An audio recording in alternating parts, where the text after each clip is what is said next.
Yeah. It's nice having a county for profit person. It Yes, is. it is. He does good work. Hello? I'll call to order the Carroll County weekly meeting of the 19th of December. Would you join me in the pledge, please? I pledge allegiance to the flag of the United States of America and to the republic for which it stands, one nation, under God, indivisible, with liberty and justice for all.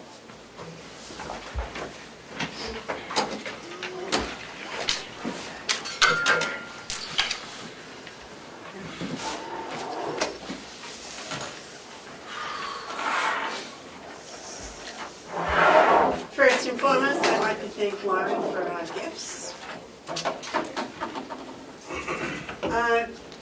I'll wait a motion to approve the minutes of December 13th. Second. So moved. Second. Third. Motions are made and seconded to accept the minutes of December 13th. Are there any additions or corrections? Like the big print. Yeah, how did that happen? I don't know what it's, I don't know, it's pretty good though. Probably Commissioner Babson, all those in favor of accepting the minutes as stated, say aye. Aye.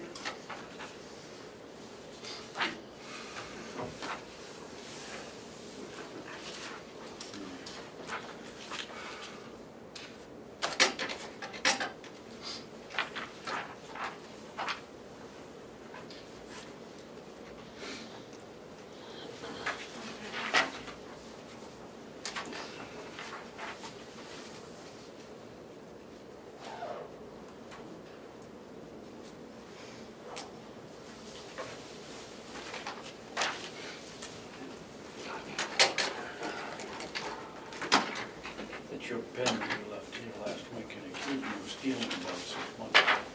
No, Yes, that, foundry pen. it doesn't write, Doesn't. no.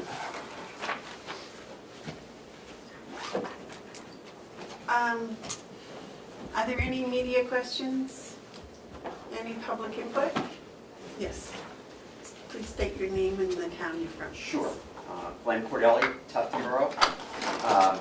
I would just like to comment, I think that there has been an abuse of power on the part of several of the commissioners. We have seen retaliation against elected officials and intimidation of elected officials. Cutting of the budget of the registrar as a means of political retaliation, I think is an extreme example of abuse of power. Intimidation of other elected officials, I think is likewise an abuse of power. I'm all for cutting budgets, as you might know. A 14% increase over 2007 spending. But cutting budgets for retaliation purposes is unacceptable, in my opinion. I hope that the delegation will take an honest look at the proposed budget for 2019, and I hope also that the press will do their job. Thank you. Thank you, sir, for your comment. Is there any other public input? If not, we'll go on to the first order of business. Christopher Delisle, would you come and join us, please? Yes, sir. I asked Chris to have, Ken to have Chris come in because, to thank him for the outstanding job you did for the orientation. You don't get enough credit for the work you do. And Thank you. that was just exceptional and above and beyond the call of duty. Thank you. And I wanted you to come in and so we could thank you in public, because you don't get the credit you deserve, and most of the people don't know who you are because you're back there working on the grills all the time. But you did an excellent job. Thank you. Great, thank you. Very impressive. send me the recipe for those jam cookies. Or send it to Cheryl. Thank you very much for having me. It was a pleasure. We always only have one chance to make a good first impression, and we had some new arrivals to see what we do over there at the nursing home, and it was a good opportunity, so we took it. You took advantage of it. I was impressed when I walked in. I was like, I was taken back by the care and by the presentation. When you walked into that room, it was, I thought I was going to a wedding, actually. I was looking for the chocolate fountain. We try to step it up during the holidays too, so we made some improvements Nice along the job. way, so family members can enjoy it as well. So, thank you very much. Thank you for all you do over there. Thank you. Thanks for having me. Chris, I wanted to just say a little something here.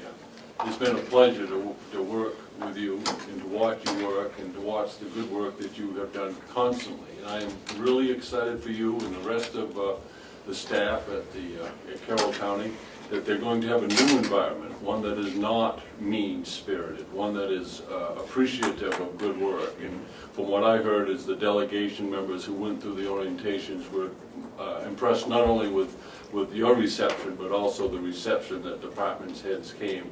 And I think that 2019 is the beginning of a new day. So thank you for hanging in there tough and doing a good professional job, and good luck to you in the future. And I Merry Christmas. Thank you, and same to you both. Thank you. Thank you. Thank you. Thank you for the file. We have bids to open for the deeds project. This is for the copier.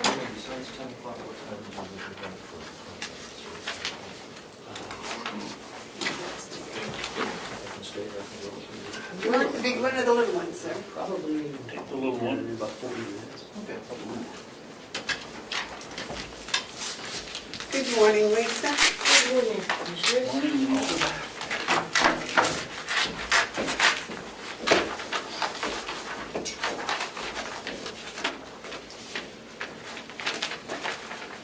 You didn't get one?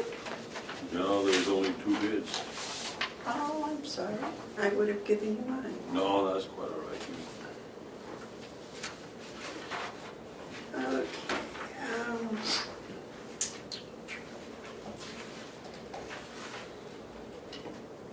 I take it there's multiple copies. Yes. All right. David, would you like to? I have one from Profile in Essex, Vermont, for 100 units of Instructo binders at $81 each. Would you repeat that, please? I have my quote is from Profile, Mm-hmm. Essex, Vermont, for 100 units, and each one is $81 a piece. It includes shipping. Does it say that white plastic binders? No, they just say they're in 100 Instructo binders. Okay. It says also, feel free to call. Well, maybe it's on the second page here. No, it's just a copy. All right, mine is from Cot Systems out of Carroll, New Hampshire. New And Hampshire? maybe work site they put down. Columbus, Ohio, I'm sorry. Now you're close. No, that's a long ways away. They both begin with a C. For 100 plastic binders, $69.60 each.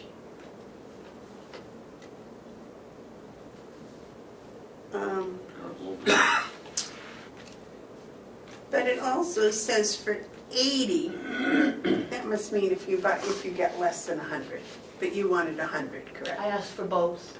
Okay, I'm so- wondering if the second page, Commissioner Babson, is Oh, for the maybe, 80. maybe, Lisa, you're right. Let's see. It's just- And let me finish this one then. At 80, it would be $74.10 each. Lisa is correct. They look the same, but the only thing different, it's 80 pieces at $84. All right. So, Is yours a instructo binder? Indestructible.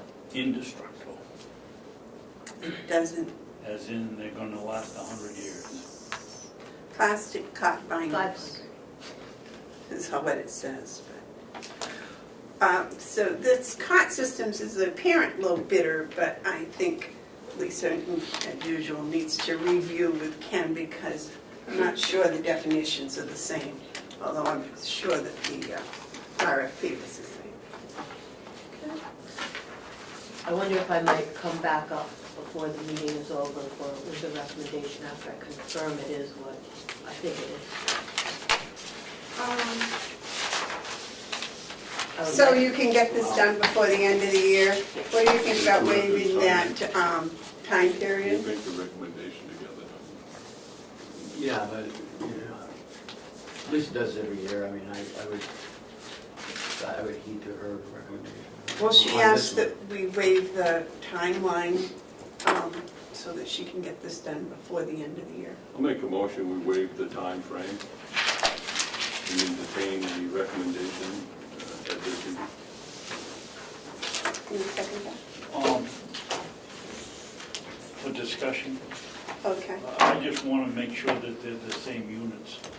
Well, that's what she's gonna go down and check and make sure. That's what I would like to confirm. All those in favor say aye? Aye. Aye. So if you can get back to us before the end of the meeting, we'll. Sure.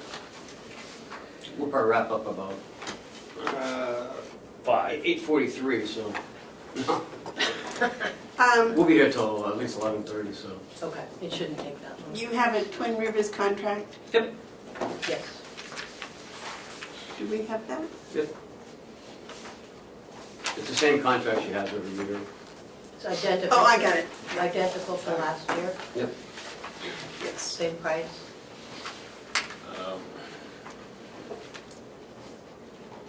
I guess I'm confused. Oh, this one.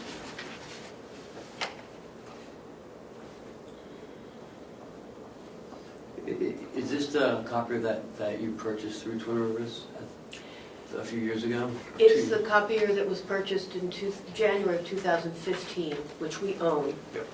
And is serviced by Twin Rivers.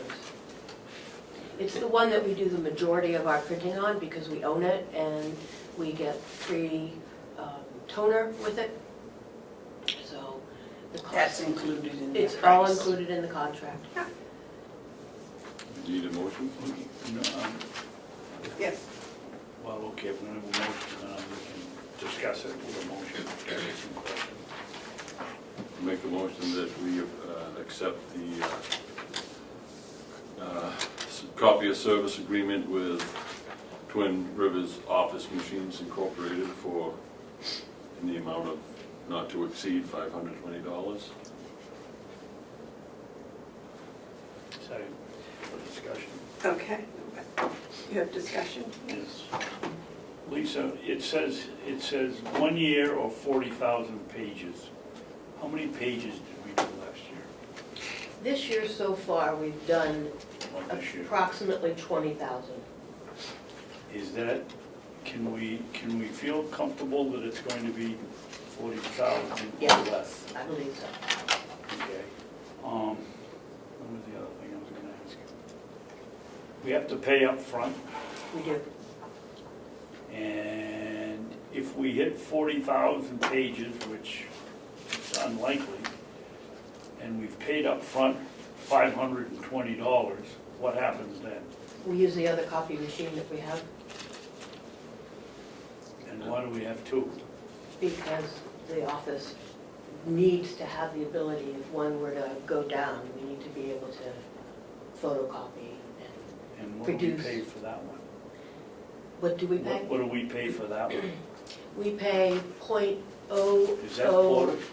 Pardon me? Is that a Porter machine? It is a Porter machine and we pay per Page. page, which is why we use this one predominantly, because we want to get up to the 40,000 before we pay for the per page. Another question for you? what's different about the machine that we have from Twin Rivers that we couldn't have two from Porter Machine if they're giving us the better deal? Well, we own this. We own the machine, We actually own both of them, right? Correct. Yeah. right, and I do not believe Porter would service this machine because they did not sell it to us. Well, I was thinking, why don't we have two Porter machines? Because we already own this and it's relatively new. I think we Okay. can get another 10 to 15 years out of it. Accept that answer, that's a good answer. Mark? Am I reading this correct, that anything over 40,000, all overages are at $1.50 per page? Is it- All overages are invoiced at .015 per page. Where do you see that? On the first paragraph, well, the second one, I guess, technically. Oh, yeah. Oh, yeah, okay. The uppercase last sentence, Mhm. all over. Yes, So, and we're paying .00, zero, we're paying right now with the other outfit, we're paying .008 right. per page for So, black and white. so when you get to 40,000, you don't wanna use this one anymore, You're correct. right? And you won't get 40,000, because you did 20 this year, and there's no way you're gonna double. Well, you never know. You never know, but I'm we willing to- keep track, I'm willing we have a log where we check every quarter how many we've used and, Yeah. So you really have an option to save money if you approach overages because of the other machine. correct. And at some point, when this machine wears out, I think Porter Office Machines does offer us a better price overall. But, But this one's only This 4 one- years old. yeah, it was purchased right before I came on board. So, All right, we have gentlemen, it for a any other while. questions for Lisa? Okay, if there are no others, all those in favor of the motion say aye. Aye. Do I sign this? Yes, please. You have every year, we both sign it. So this only has one spot. I pretend there's a line right underneath yours. Oh.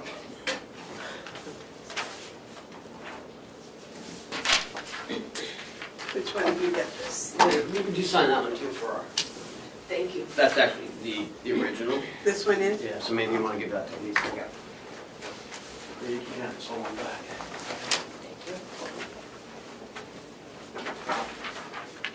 Thank you. Thank you, Commissioner. Thank you, Lisa. Have a lovely holiday. Okay, I'll be back up for the All right. profile date. You have transfers, Ken? Oh, yeah.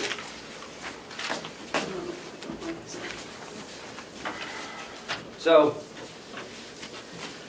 last week, you authorized payout non-union sick time buybacks. Yeah. In the commissioner's budget, there's not enough money to do that. So we're looking to transfer $6,000 out of the deductible benefit fund into administrative salaries to handle those sick time buybacks. Why is this number 29? I thought we were up to like 35. Well, we're actually up to 40, but I had missed one in between, Oh, so okay, yeah. I didn't want to just leave it blank, so I just Yeah, threw this one into 20. yeah, that's just. You want a motion, Madam Chairman? Yeah.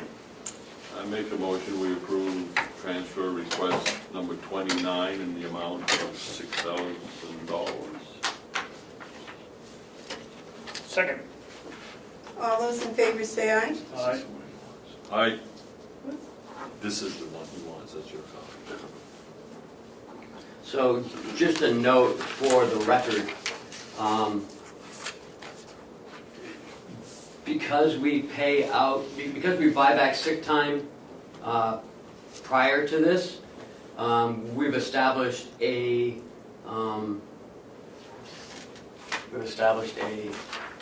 pattern, what do you call it? We established a, Precedent? yeah, precedent. Precedent. Department of Labor says that so from now on, we have to pay it out. So Yeah, whether you guys agree with it or not. right. We just, Thank you. they didn't Is go this on. all non-union? Yes. Whoever wants it. And there's a lot of employees who don't qualify. But you have to have over 280 hours in order for you to be able to Sure. buy it back. Next is 40. Wow, that's a big jump. Yeah. Electricity, Jason's looking to transfer 3,000 from his medical supplies into the electric account. You remember our electric went up, so he's looking for $3,000. I'll make a motion that we approve transfer number 40 pertaining to electricity at the jail. Second?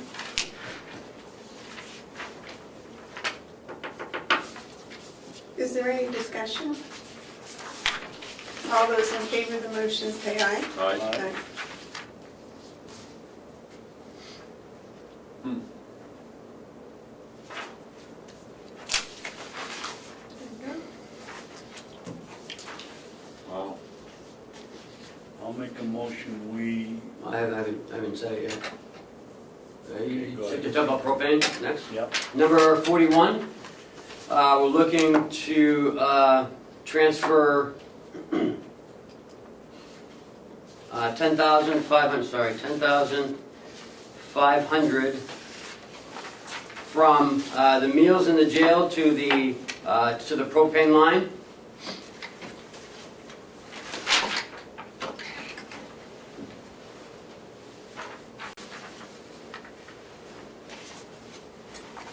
You can make a motion now. make a motion that we transfer, I'll make a motion that we accept transfer number 21. 41. 41, excuse me, thank you, pertaining to propane billing. Second? Is he using more propane? No, our price changed mid-year. Right, okay, but that's why it's the Yeah. price change. Well, and probably more usage as well. It's been cold. It has been very cold. And we're only paid up through November, we still have this month left to pay, which will come in January. What is the condition of the wood pellet stove? Is the silo full? It is full. Can we burn that burn? I remember It Bob doesn't saying heat he the wanted jail, to though. keep it partly full or completely full, one of the two. But if he doesn't need it completely full, why don't we burn off some of the pellets? It doesn't heat the jail, Oh, yeah, that's right. though. Next is request 42, transfer 42. I'm requesting $336 come out of the Commissioners' Education and Conference to go into Ossipee town taxes. Apparently the school rate went up in the town of Ossipee, so ours went up $336. And I had my investigator look into it, and he reported back that it was a school tax. Right? We have had consistently, our selectmen have done an incredible job. We've had a decrease in taxes for the last 3 years in a row. The school increase this year wiped that entire savings. 3-year savings out. out? Wow. Can I comment on that? Well, let's make a motion and get this taken care of first, if you would, please. Or you can make a...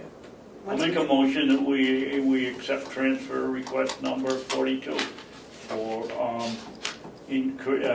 payment for taxes to the town of Ossipee. I'll second that. Is there any discussion? Yes, sir. Right. These increases that are coming to school districts are not the fault of your local school boards or your local administration. It is a result of the state of New Hampshire, the legislature last year or the year before, cutting what's called a stabilization grant that affects smaller districts more than bigger districts. The North Country more than the southern part of the state. And Conway, those cuts in revenue from the state equals 10% reduction from last year. I suspect the same thing is happening to the Governor Wentworth district. I want to put that out there for people of Ossipee to understand that when they're trying to understand these hikes in their education, it isn't because of rampant spending. It's because the state has downshifted cost of education down to local districts. And that's what you're seeing right here. County government is looking to transfer $336 from our revenue to cover that downshifting, that reduction from state aid. So when these people go to Concord and they start talking about how they've reduced taxes, call them out on this one, because they increased county taxes and they increased school taxes, and they have the audacity to say that they cut taxes. It's ridiculous. Yes, sir. Last year, we saved $400 because of Commissioner Bevard in her, To get into current use. yes. So now we saved almost $400 last year, and now we're increased to $336. So really, it's gone up $700. County government, Madam Chairman, Yes. county government as well as municipal government and school government has to be aware, has to be very much aware. And we have examples of it, that when there's a pool of money that the state thinks is available, they will come after it. They did that with ProShare, and they're doing it here. And this is all because they're not paying attention to the needs of the state. They think they are, but they're not. There's something's got to be done about it. Well, I also would like to add something to that, and that is because the federal government has so many rules and regulations that get put on to the districts, that increases their expenses, that I think needs to be tempered. You know? And I think the state just piggybacks right on it. So. Right. And although these insurance premium costs, they're hitting districts. I mean, we pay some people more for their health insurance than we pay for their salaries. Yeah. And that's, Wow. you know, that's just, you just can't sustain it. And I don't know what Concord's gonna do, but that's the unfortunate reality of it. Okay, all those in favor of request 42, say aye. Aye. You have it, sir. Yeah.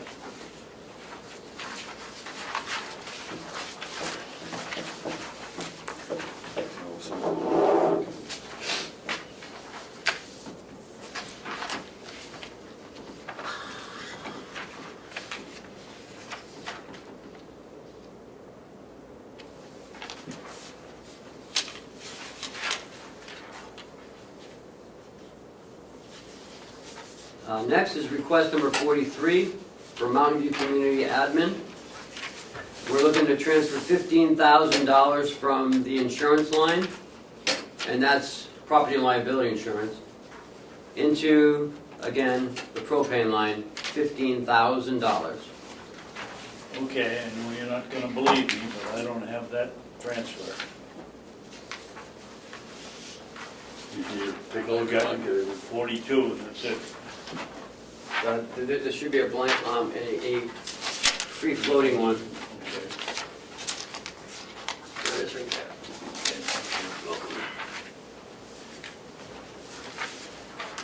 Make a motion to approve the transfer request number 43 in the amount of $15,000. You want a second? Second? Is there any discussion? All those in favor say aye. Aye.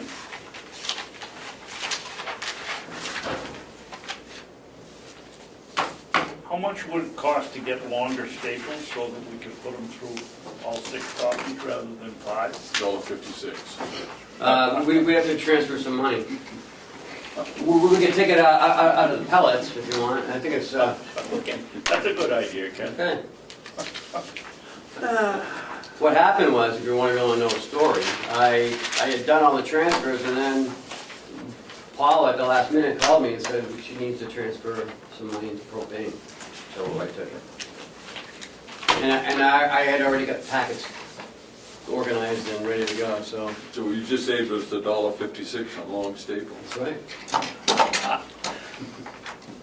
You know, I really wish I understood more about the production of oil and gas. The price of gas is Down. just tumbling, and yet propane hasn't stayed with it. So there's obviously, when they mine propane, it's a different operation than. Yesterday, I filled up down at the Apple, because I thought, wow, you know, the $1.20, $2.22 is pretty good. I go by this morning, it's $2.17. I said, ah.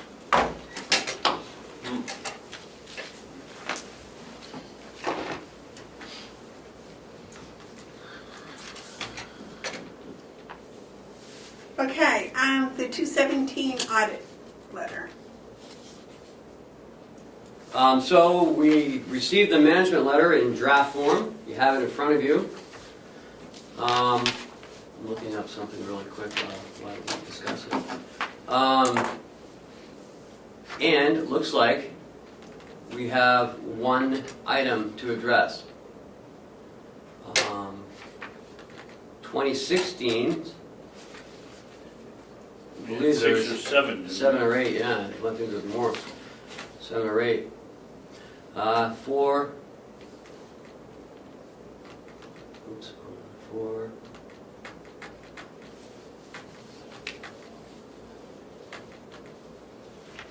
Madam Chairman? Yes, last year there were 7. Madam Chairman? Yes, sir. I don't want to be out of order, but in order to talk about the improvement controls over payroll disbursements, do we need to go into public, non-public to discuss what we're going to do about continued problems with payment? Payroll. Payroll. No, Well, it's in my updates, but if you want to do it Well, now, I'll no, wait but I till didn't then. want to libel any company or individual or anything else, so, Pick your words careful. Yeah. okay, thank you, that's all I wanted to know. This is, in the auditors said that this is no significant deficiency, neither is it a material weakness. This is just something that we just need to look at. It's very minor. In their email to me, they said we've come a long way. We've done a tremendous job, and Can you read what they say? Because I thought Sure. that was a pretty good statement. And I know it's not part of the letter, but I thought that was very revealing, and I think the public would benefit from hearing that. We get a lot of complaints that we don't do things well, but the auditors have a statement that I think will prove otherwise. They're the ones that can show whether Kathy. Right.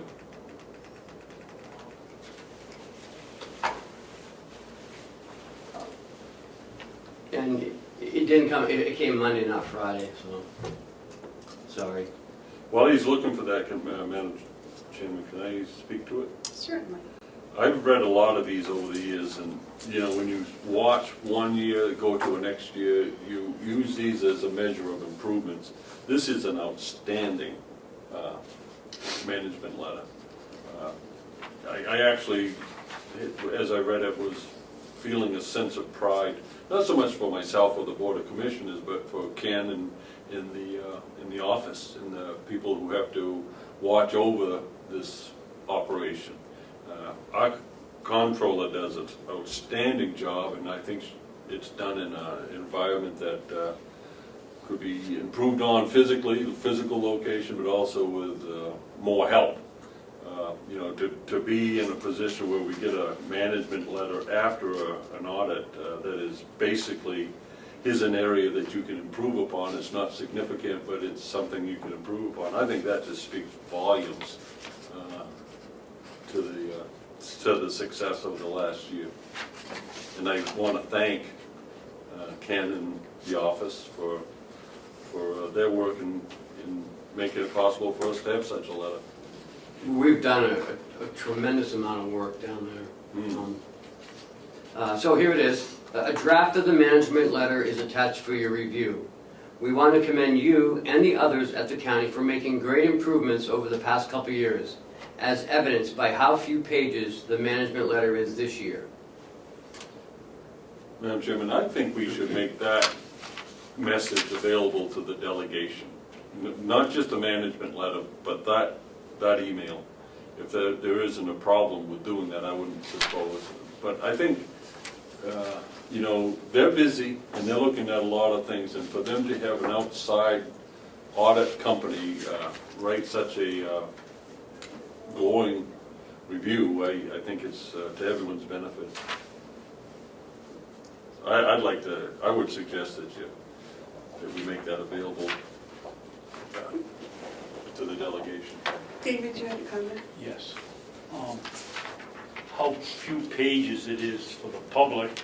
It's 2 pages, and the first page and half of the second page is just why the auditor has to make the management letter or the responsibilities if there's deficiencies. We have 1 paragraph of is this which deficiency is this? Significant deficiency? No, it is, it's, We consider the following over financial reporting is deficiencies. less severe than a material weakness. Right. So a deficiency is Oh, less they're than. just, the sentence I was reading, it's just continuing on what the severity of Right. significance. So if you look at that, none of the identified significant deficiencies are considered to be material weaknesses. And so we've got 1 paragraph here that basically is telling us that we should be more careful with our payroll, and we've done that by going to an outside vendor. Right, you don't want to have a material weakness. If you have a material weakness, then, We're in trouble. well, it says that you could have a possibility of misstatement in the financial records.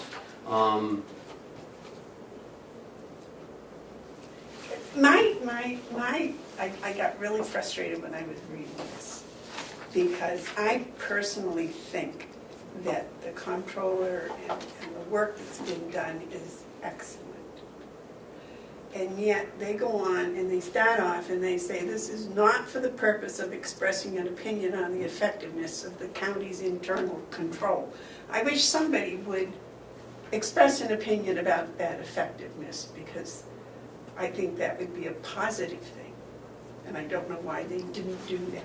Wouldn't that be something that the performance audit people would look at to make a comment? Because audit is usually, a lot of this is just common language to a Boilerplate that they send out. and so you gotta kind of go through to find out values, for example, and that's improved controls over payroll disbursements. That's the only thing that they have here. And it's not a material weakness. And that first sentence says it. Controls over payroll disbursements were tested in several areas where controls could be improved were noted. I think that is a helpful statement, a helpful sentence, because I don't care what your organization is. It doesn't matter if it's the Boy Scouts or the Catholic Church or anything. Any organization is able to be improved upon.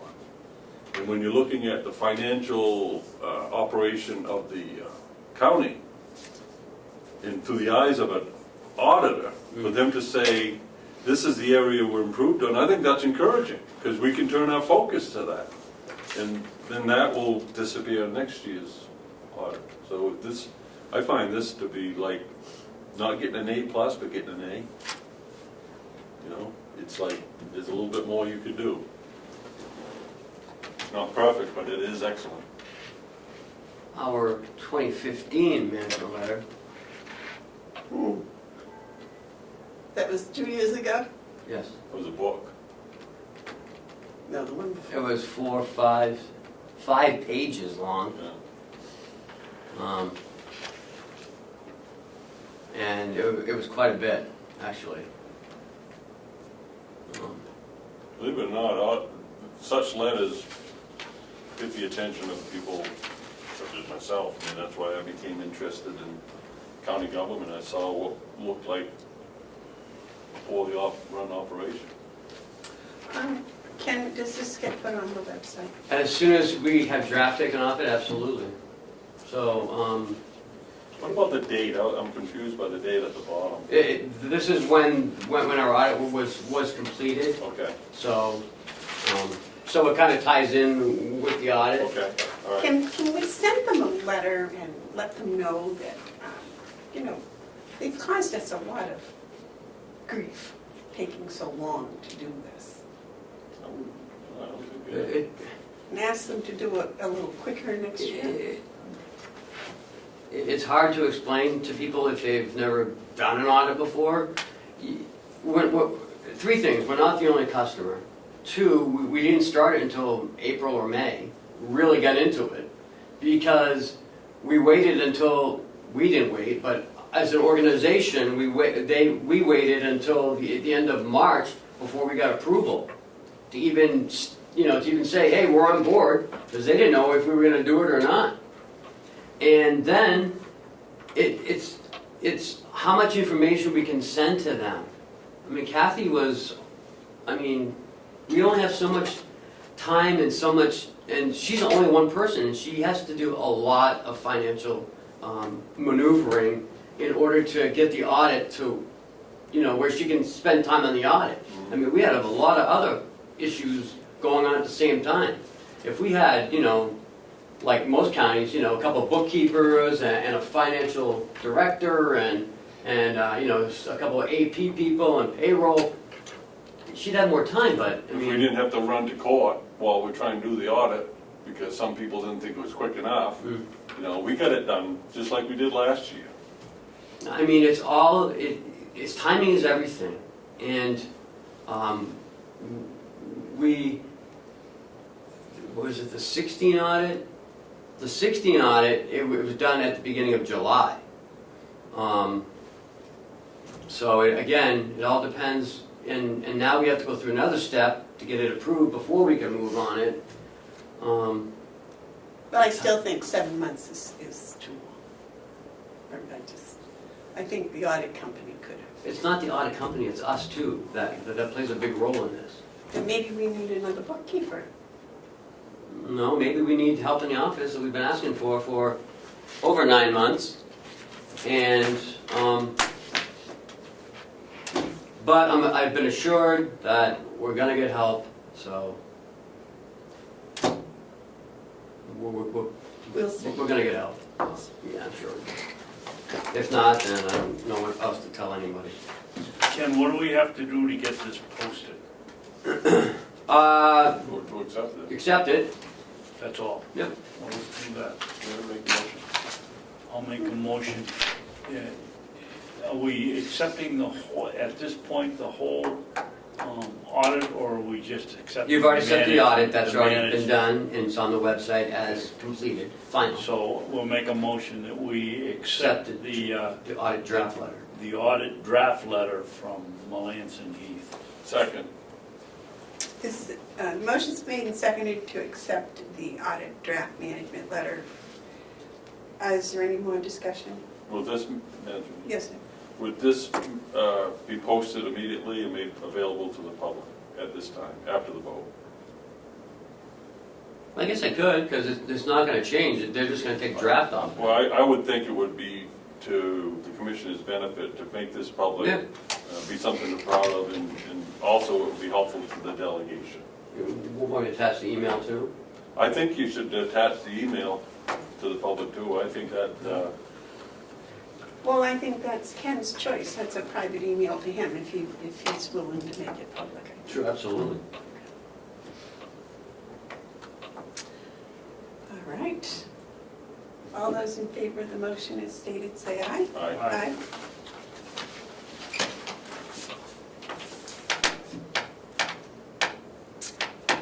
Okay, the next is the true staff. Is that right? No. You know? Bob is busy with a couple people here today. So can we hold off on the generator until he can come in? Because Will that be today? he has an update on it. But he was walking around with the guy with the for the Halon, and then someone else was coming in, I forget who, at the same time. So he's right out straight. So, have you left? Yeah, I told him to come back in half an hour or so, so he should be coming back any minute. So I guess, You got a presentation for us? yeah, but that's not till 10 o'clock. I guess we can talk about Hales if you want. Okay. You have in your packet is the Hales location warrant for the tax collection, apparently. Yeah. Kathy sent it down to me the other day.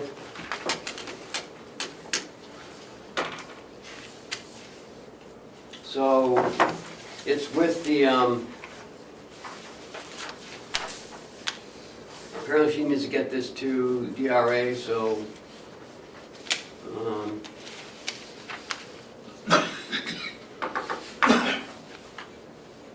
so the second bills would be $234,618, minus the first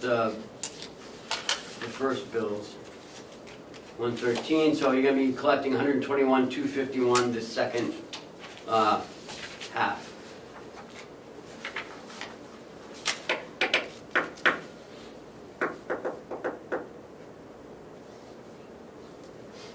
When's that due?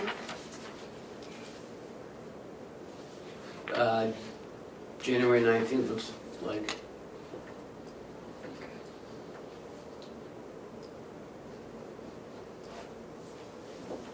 So all the taxes are due into her by January 19th.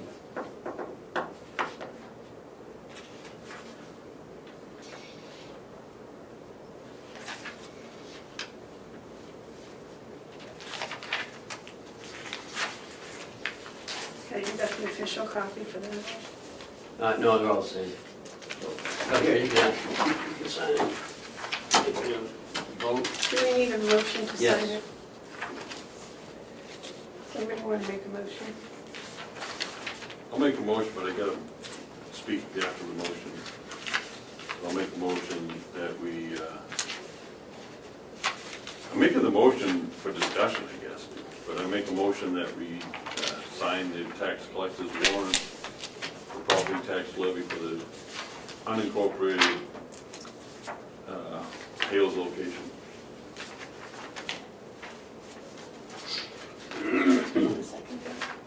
I'll second it, only for discussion. Okay. Motion's been made and seconded to sign the property tax levy for Hales location. Is there any discussion? Mark? Okay, so I looked at this and I said, something about this isn't copacetic, and I couldn't figure out exactly what it was, and then I looked down. Is Kathleen Golden the official tax collector for Hales? Yes. And we did this by an appointment of this board? How did she get to that position? Before me, so I have no idea. It was before me. Well, I'm not sure she is. I think we use her to collect taxes, but, you know, we're acknowledging that she is the tax collector. Excuse me, Mark. Yeah. That's a good point. She's always been talked about as the tax collector. And I didn't realize, is that a special state position, a legal position, tax collector? It's in towns, it's a position that's elected, it's an elected position. And I suppose apart from being elected, there's opportunity to appoint, but I don't ever remember appointing anyone to be tax collector. We didn't. And so at this point, you know, I would say, I mean, she's been doing it by default, I guess. The other thing is, it says down here in the paragraph, we further order you to remit all properties collected to the town treasurer. We did designate that Joe Costello as the county treasurer. It was in de facto the town treasurer. So I think, I think that's kind of, I don't know if it's worth doing all over again, but we need to, I think, acknowledge somehow that the town treasurer is really the county treasurer. I'm trying to pull up the RSA in a second here. I was wondering if Kathy's original contract named her as tax It collector. it was tax collector before it was It was? office administrator, yeah. It was. Always been tax collector. All right, so a That I know. previous board appointed her tax collector. Was that like forever? For life. I mean, because if it doesn't, was it for a designated term, or was it for life? Or until So some, all we. No, she has a contract. She had a contract that was accepted every year. so is her current contract? Is she tax She's collector? at will right now because, She doesn't have a contract. It's on a month to month, yeah. It's an at will. that's it. So she's tax collector month to month. I think I know how we can do this so that it solves all the problems.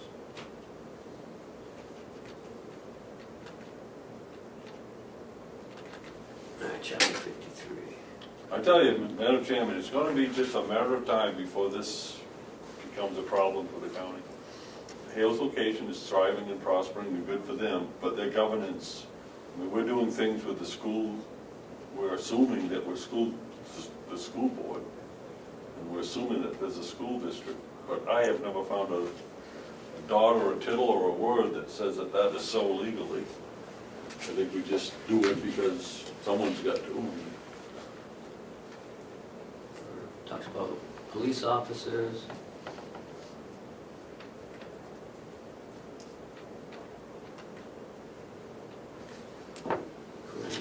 Was Hounsell Does this have to be done today? Town Can this be meeting. done next week?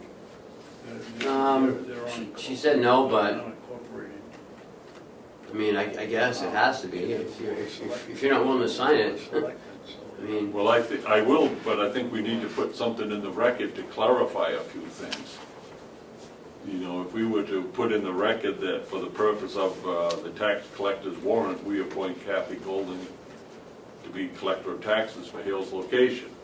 I see what you're As long as we say for the purpose of this warrant, we designate that, and we also have it in the record that for the purpose of this warrant, the town treasurer is the county treasurer. I don't think we have to go through and change everything, but I think we need to clarify things in the record if anyone was to. And it's probably nothing that anyone is ever going to look at.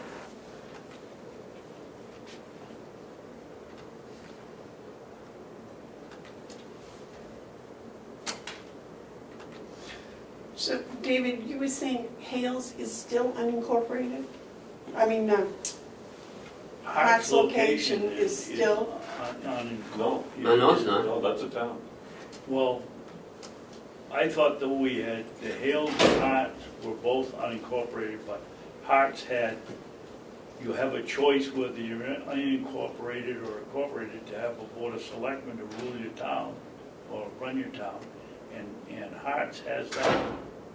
I thought they were still unincorporated, but had their own board of selectmen. I don't think it's either or. I think it's either one or the other. I think Hart's location. Either or, not. Hart's location is an incorporated town in Comeau, in New Hampshire. I'll confirm that.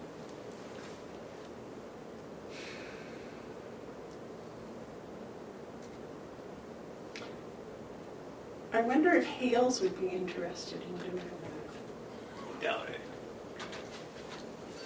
They have to spend a lot more money. You know what I mean? Because then you got, I mean, you have to have an office building, you have to have a town hall, you have to, I guess it could be in someone's kitchen.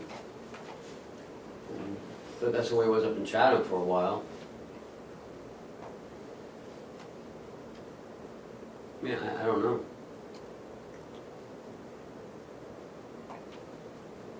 collection of taxes.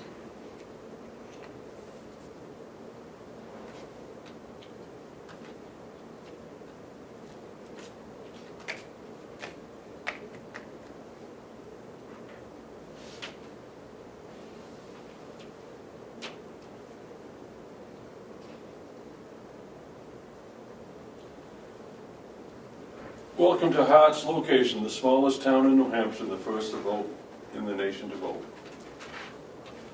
The smallest town in New Hampshire with a population of 43. That's Hart's location. It is a town.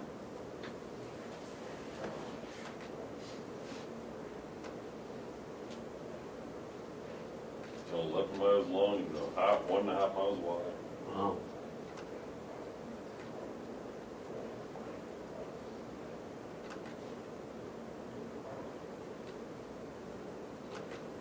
Town of Hart's location. P.O. Box 540. So Ken, do you want to put some changes on this? I don't know if you can change that. No, I wouldn't the change warrant. it, but I would put something in our record to clarify how we acknowledge for the purpose of this that Kathleen Golden's the tax collector. So the motion's been made and seconded to accept the property tax levy, to sign it. Can we vote on that now? I would like to make an amendment to the motion. The amendment being for the purpose of the 2018 tax collector's warrant, property tax levy, Kathleen Golden is the collector of taxes for Hale's location. And furthermore, the town treasurer, identified as the town treasurer, is the same as the county treasurer for the purpose of the tax collector's warrant.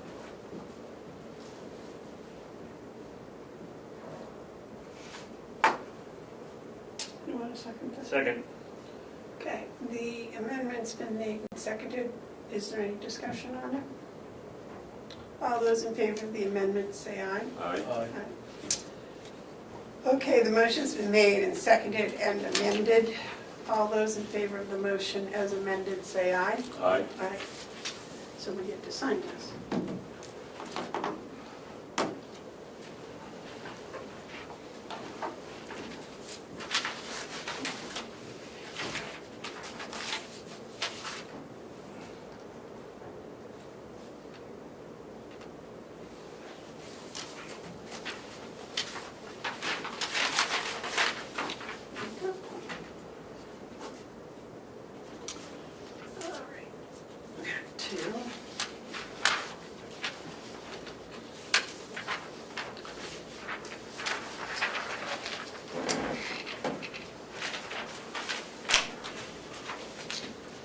Are we ready for the medical director contract?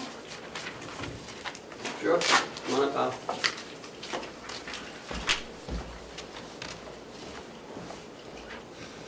Good morning, Harry. Good morning, Commissioners. How are you today? Very well. I hope you were all the same. Okay, so Ken, what is this? So we have a medical director, Dr. Marquette, who just retired At the end of this month. at the end of this month.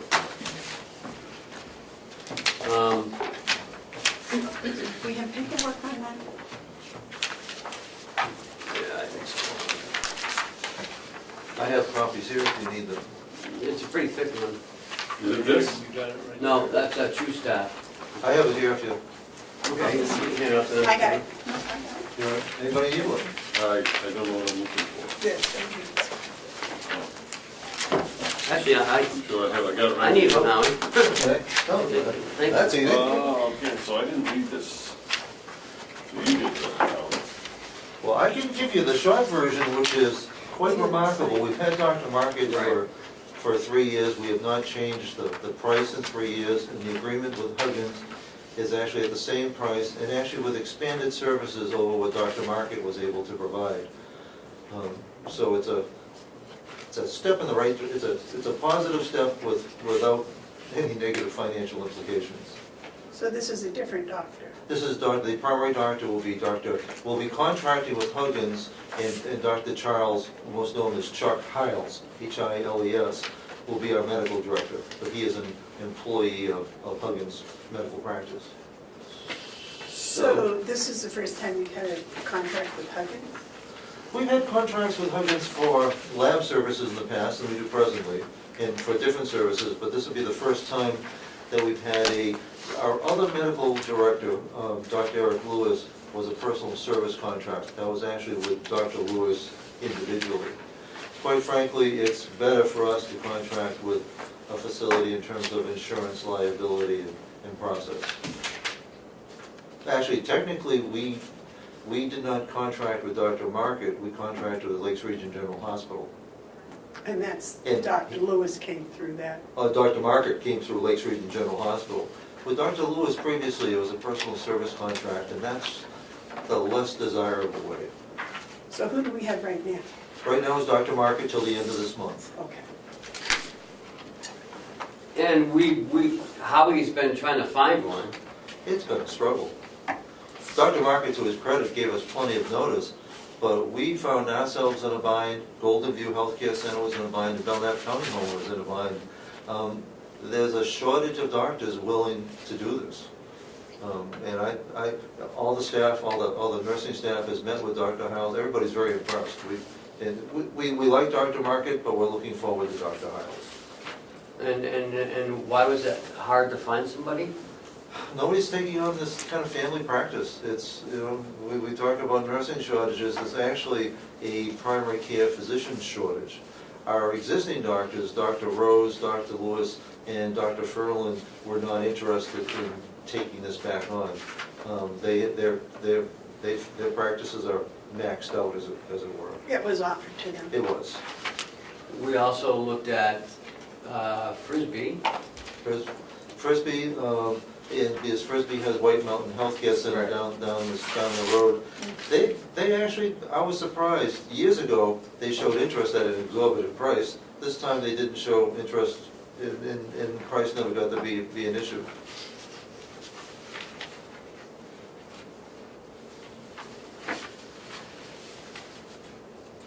This is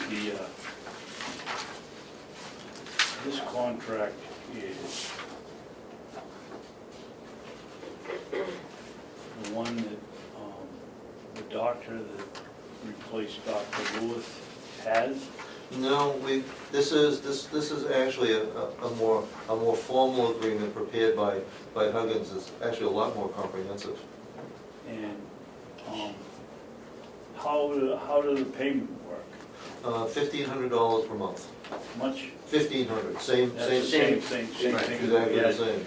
But the gentleman we have now was the one that was over in Golden View and Meredith Bay and some other places over there, right? So he spent roughly an afternoon a week here. Dr. Hiles' plan is to be in the building 3 times a week, Really? which is wonderful. Wow. For We getting have that things in writing. signed. I mean, we had to accommodate some things, so we're looking forward to having that kind of flexibility, because apparently he lives just 2 or 3 miles away, so we're kind of on his way to and from the hospital. Do we have it in writing that he'll be here 3 times a week?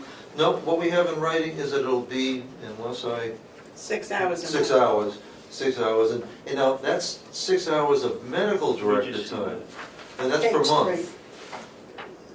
He will also be picking up 44 residents for whom he'll be coming in weekly to see.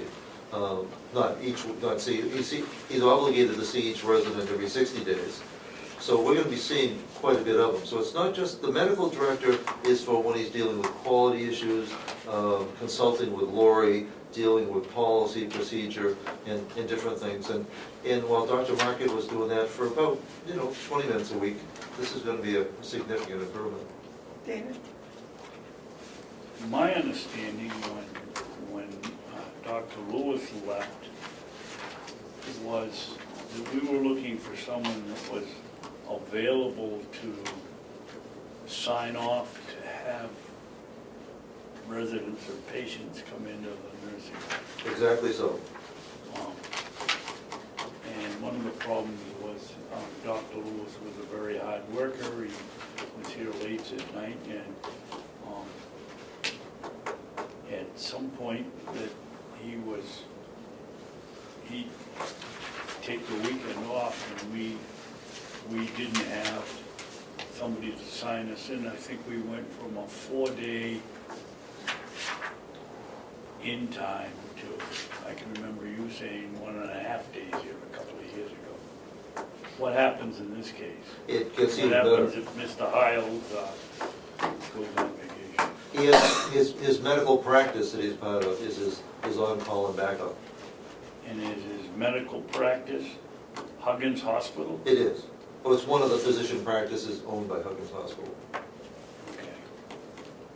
When did Dr. Lewis leave? I was talking to Dr. Market about that yesterday, trying to say how long he's been here. Probably 3 years It's ago. been about 3 years. Dr. Lewis is still an attending physician. He still has actually the majority of residents. And he you know, and he enjoys a great reputation, does a great job. But he didn't want to take on the extra. Our critical need that Commissioner Babson was talking about is when we have a skilled admission, quite literally, the hospital, it's 20 minutes to 10. The hospital can call us at 10 o'clock and say, if you have a bed, we're going to discharge at noontime. And we have to act really quickly, and we have to have a doctor, our doctor, be able to authorize that. Dr. Market was very willing to do that. That's what he did. In fact, that's all he did, was a consulting to long-term care to Golden View. So he understood that. With Dr. Lewis, it was only one part of his overall practice. And he, to his credit, his patients came first, and we were sometimes secondary. With Dr. Hiles, he is pulling out of reducing his inpatient load.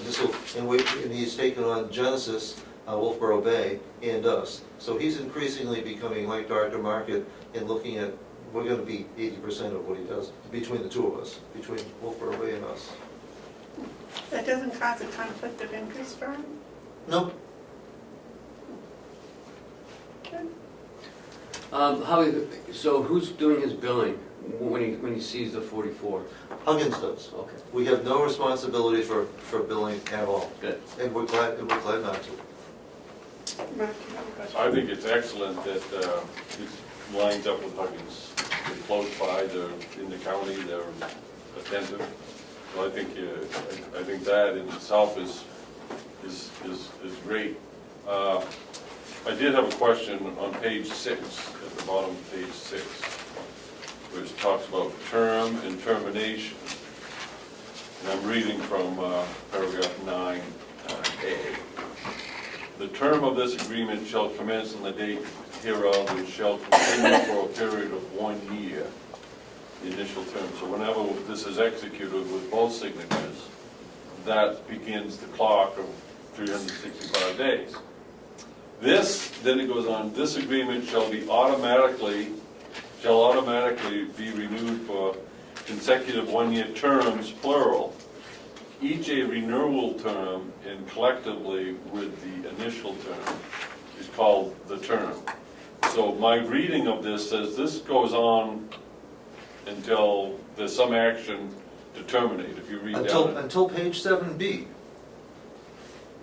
7B, On page 7, item B. yeah. So, now, and here's, you pick up on a very interesting point that's important. We're required by CMS to have a contract in place, otherwise we're non-compliant. This guarantees we'll always have a contract in place. Page 7B says we can terminate without cause by just giving 30 days notice. So we have a contract in place, but if we ever want to change it, or if they ever want to change it, we just give them written notice. So if we're dissatisfied, or for the benefit of the commissioners, I'm including this in all our agreements, a termination without cause. You know, because it allows us to have a rolling contract, but allows us to terminate. So on paper, we're going to terminate because we want to reduce the monthly fee. Okay. Now, strategically, and then maybe this is more appropriate for a contract discussion, when something renews automatically, other parties don't always look at changing the prices. If we have a fixed must be renewed, they're going to be asking the other party, not necessarily Huggins, but any other party would be looking at that as a time to increase prices. We stand a much better chance of staying at a flat price this way. Mark?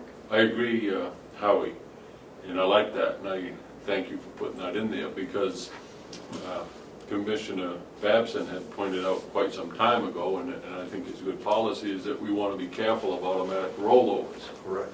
And as long as we have the option to terminate without cause, that really isn't an In issue. 30 days. Right, so it doesn't cripple us as far as administration of contracts, so. It's the best of all worlds, but it'll tend to keep the fee Yeah. the same. Well, Madam Chairman, I'm willing to make a motion this time. Well, we don't sign this, Howie does. Well, Only if No. that's we- just because they wrote it. Now, something that you might want to do, and it's a matter of expediency, your vote could be to authorize That's what it's, the let administrator. me make the motion and see if you like that. See if anyone likes it. Sure, go for I make a motion that the Board of Commissioners authorize Howie Chandler to sign this agreement with Huggins Hospital for medical director consultant agreement with Huggins Hospital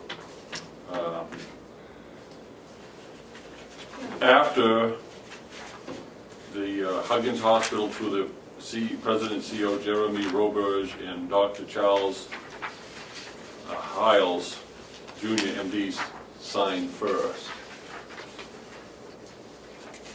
Because you don't sign it until they do. That's certainly reasonable. it. You want to second that? Okay, the motion's made and seconded. All those, is there any discussion? All those in favor say aye. Aye. Just have them sign it first, Howard. That's- Okay, Howie, you're a new agency. And Is this this, another new agency, or is this one we looked at last? no, this is another new agency. Whether or not we'll use it or not, and of course, our goal is to use no agency. This one, the only reason this one got my attention is that it's unique in my experience, in that if we want to hire their person, there's no finder's fee or penalty. Someone works for us for 13 weeks, we can hire that person without having to pay them, which is unique. Now, the reason why it's not just theory, the coordinator called me because they have somebody, they have one of their staff who wants to work here. Nice part is, if in fact Lori chooses to want to use them and likes the person they send, we have the ability to recruit somebody without paying a third of an annual wages. Their hourly fees are competitive, if not less than some of the agencies that we're presently using. David? Holly, where does it say that we can hire one of their agency people without penalty? Let me get into the details.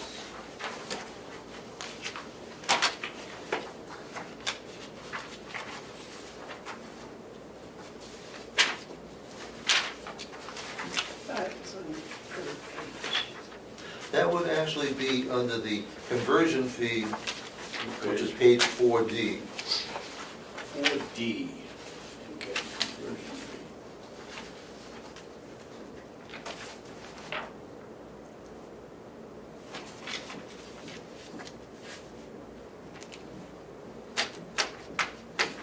And the only string is that if they send somebody for 13 weeks, we can't hire them week one. We have to abide by our agreement for 13 weeks.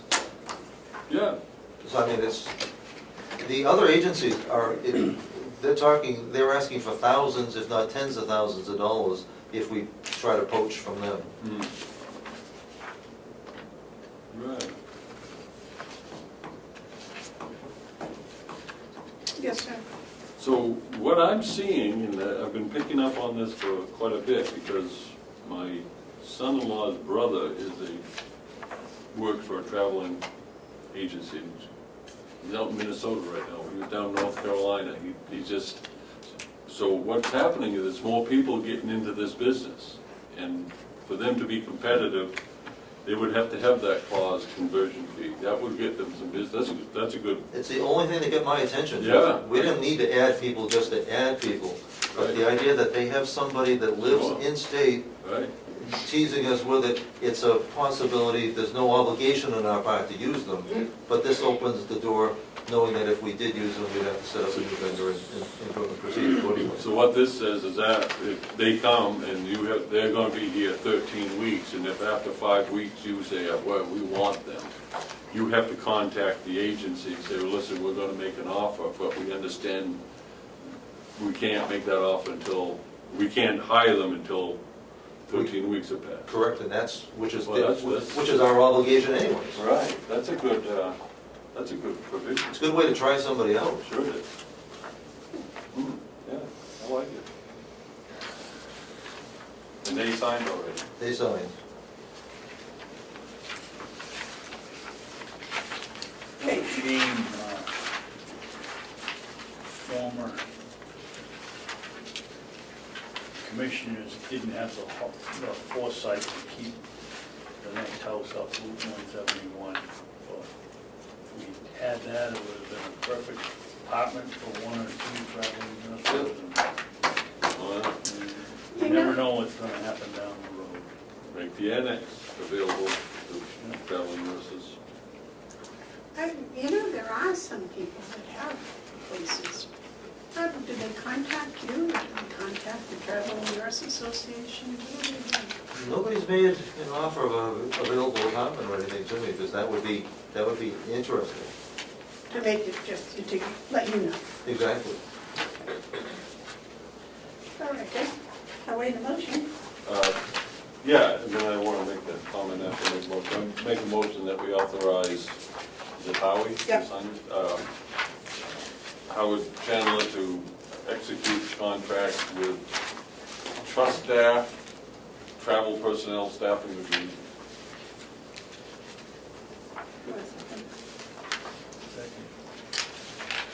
Motion's been made and seconded. Is there any discussion? Yeah, I had something, and you know, I forgot what it was. It was, I didn't Join know. the club. man, that's awful. Was it about housing? Huh? Was it about housing?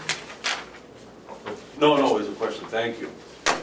On any given day, how many travelers do we have? I believe right now we have Two. two. One just wrapped up a term. Yeah. And I'm not sure if we have another scheduled or not. We're actually getting into, we're having difficulty replacing them. Because we lost two gals on 11/7 who went back to South Carolina. And they're the ones that wrote that wonderful. Exactly, Brooke wrote that. Yeah. That wrote- So is that typical, you have 2 or 3? Usually two, and of course, we want to get it down to zero. Right. But it's still cheaper than doing it shift by shift. Sure. Okay, thank you. Okay, any other discussion? All those in favor of the motion say aye. Aye.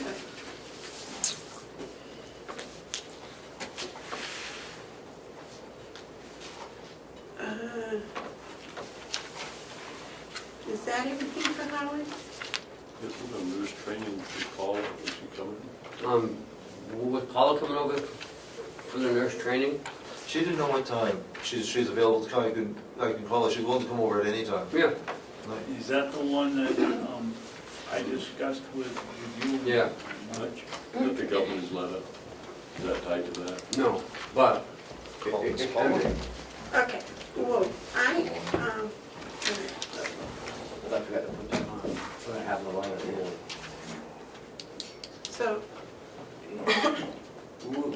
We could tie it in if you wanted to. It's right there. okay, No, but I forgot to put it on the agenda. Oh. okay. So, but the discussion of the nurse training, and now how he's gone, is Paula Give it coming? right back, yeah. Oh, okay. All right. Request for heels. Can we go back to Hale's location? Sure. So, actually, do you want to do Lisa? She's right here. Oh, We're yes, sitting I around am. waiting. All done? All done. All done. You hide in the corner. I'm glad you cleared your throat. I was was able to confirm that these are exactly what we purchased last year, which is what we, so it's the proper product. And my recommendation would be to go with the lowest bidder, which is COT, which is whom we've used in the past, and purchase these. 100 or 80? 100. 100, It's a better price, we will use them. okay. It makes sense to me. Okay, do we need a motion for that? Yeah, oh yeah, if you're gonna approve a bid. I'll make a motion that we approve the COT bid of 69.60 each. And it's to be signed, scheduled to be signed by me, authorized me to sign it. And for 100 units of, this isn't the same thing we had here. Yes, What's the name of it? Indestructible?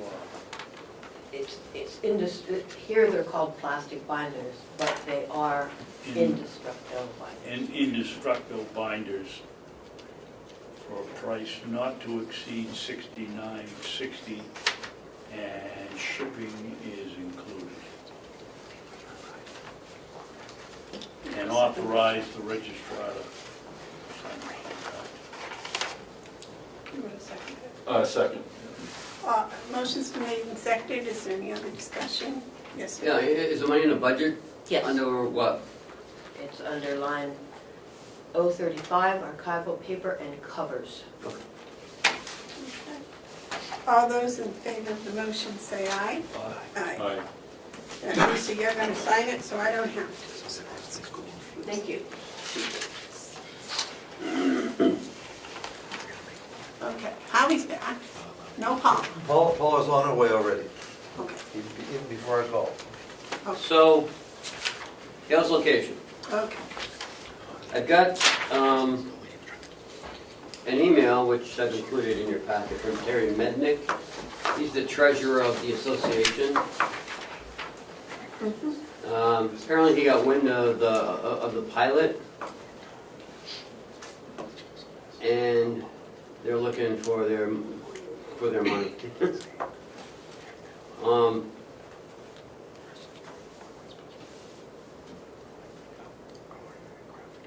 I'm not sure what to tell him. I would suggest that you tell him you're still investigating as to where the money came from and what it was for, what its purpose is. I don't know, I found in section 6902 of the Pilot Act, chapter 69, title 31 of the U.S. Code, pilot payments may be used by usually the counties for any governmental purpose and are not required to be further distributed to districts or cities. So Carroll Shea Porter's office is working on it. The Department of Interior has just given his notice, because I don't think the Department of Interior has been quite above board, not only in this but other things. Apparently the lady that's in charge of this at the Department of Interior said that the Department of Interior will not accept reimbursements. So it's, as I said, Carroll Shea Porter's office is still trying to figure out what to do with it. Why would They would've the said reimbursement. DOI accept reimbursement when they're giving out the money? What are you talking about? Well, if the money was given to Carroll County in error. Oh, refund, you meant to say refund. Right, we would reimburse and refund. Okay.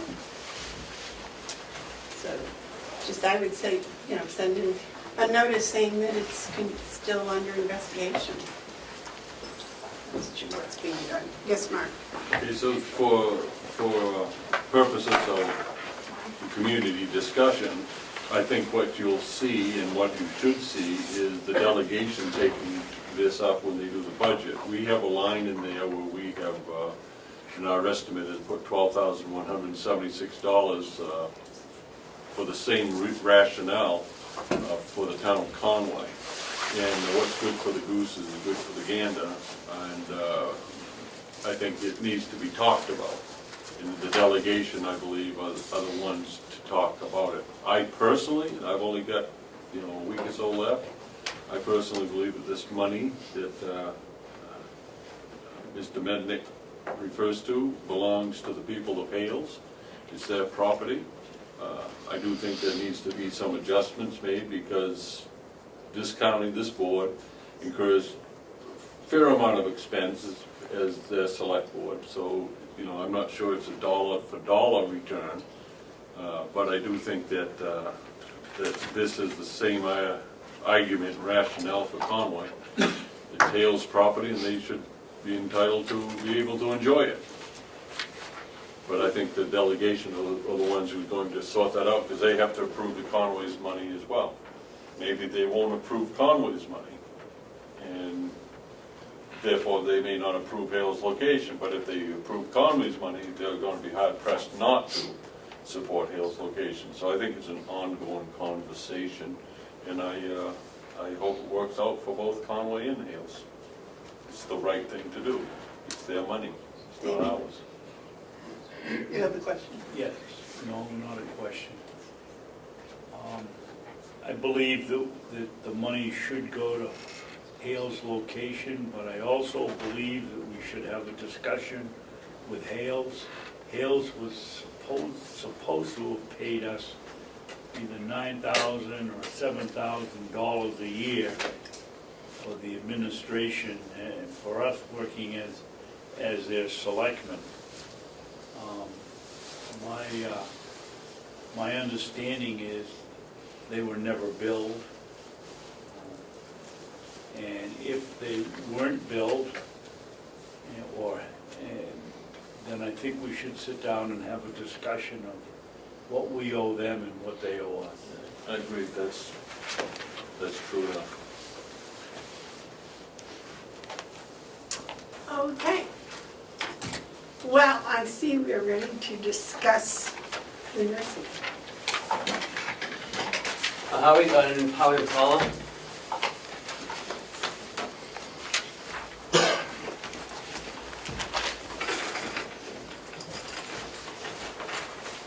So, the other day, Commissioner Babson and I just, talked about this training because he brought it to my attention about a opportunity we may have in training our own nurses. And then it led to talking to Paula about it and Howie about it. So I thought it'd be a good discussion to at least put on the table of what do we do moving forward? How do we get nurses? How do we help our people become nurses? How do we do all this? And in talking to Paula, there was a program a while back. I mean, Paula's been here for almost 30 years. 30 years, so she knows and has institutional knowledge of what we've done in the past, and that's why I kind of brought her in on this for her experience. So, can you kind of fill us in on what we used to do? We used to help them pay for their schooling. So if someone wanted to go to school to become an LPN or an RN, we used to help them pay for schooling. We'd give them a certain amount, they'd sign a contract, they'd work for us for years. I know Commissioner Babson has been in Marge Webster, and I spoke with her to look at a program that maybe a lot of our nurses can't afford not to get paid 40 hours a week. They can't just stop working and go to school. Even though we're paying for it, that's great. Try to link into the program. If they go to school for, say, 24 hours a week, they have to make up the difference working, and we'll pay them for the 40 hours, and then pay towards their school.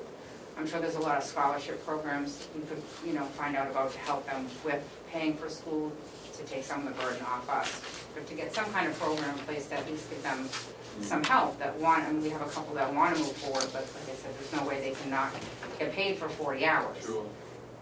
And pay for their school and everything else, so try to get a program to start something like we did in the past. Like I said, we used to pay a certain amount, depending on what they were gonna go to school for. We'd have to pull all that out to see what it was per year, and they had to keep their grades up to a certain average and all that kind of thing. So, and I thought maybe we could get donations, maybe we could start a program that people could donate to a scholarship fund to help the county. I mean, there's lots of families, I'm sure, that would be willing to step up maybe and start a program. Don't forget the student has to make a commitment. Right, for- sign a for contract. 5 years. For 5 years, yeah. All right, so this is off of what we were discussing last week, with how to get education A little for bit. LPNs, et cetera. Well, this is different because it takes our existing staff, so we're not bringing, New ones. there's not a silver bullet, there's no one thing that'll do it, but if we could create a career ladder for existing staff, but they need the hours, they need to pay, but they also need to keep their benefits. So the programs that I've seen other counties use, if someone has 24 hours of contact time at their school program, they're actually paid their hourly rate for that time. Not for their study time, they're still making a big commitment of additional time and hours, but we'd be essentially guaranteeing their 40 hours. How many hours does a normal nursing school require a week? 24?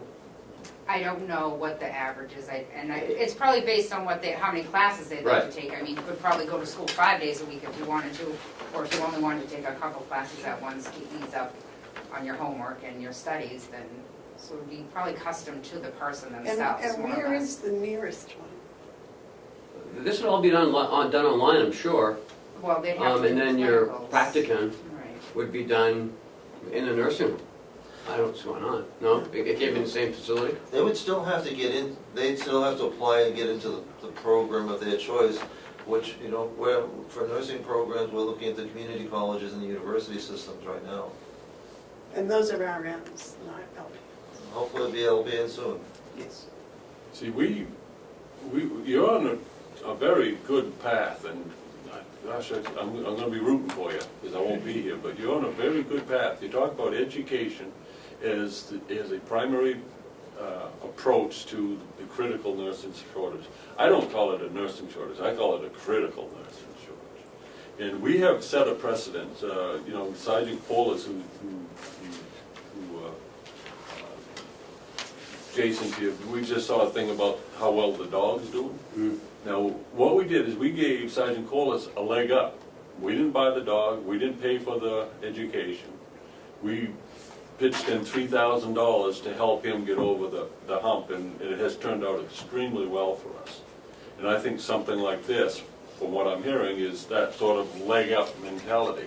We're not doing it for you, we're not providing you everything, we're giving you a leg up so that you can pursue your education, your career in a meaningful way. And that in turn will relieve some of the pressure of the critical nursing shortage. I think it's an outstanding idea. I don't know how you can put it all together, but I would encourage the Board of Commissioners to you know, help with the leg up approach. Laurie, you said this was in place a number of years ago?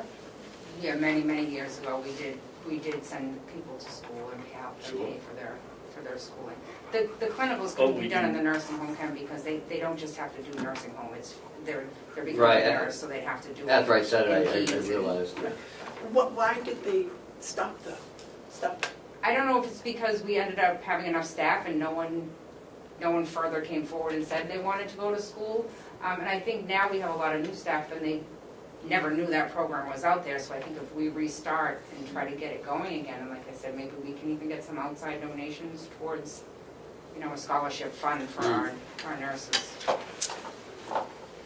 All I remember back in those days was, yes, we had a program, but we reimbursed the individual for their school, not having to pay we didn't pay the full week's pay and net out on the other end. It Right, was this would be paying more for the elaborate. class.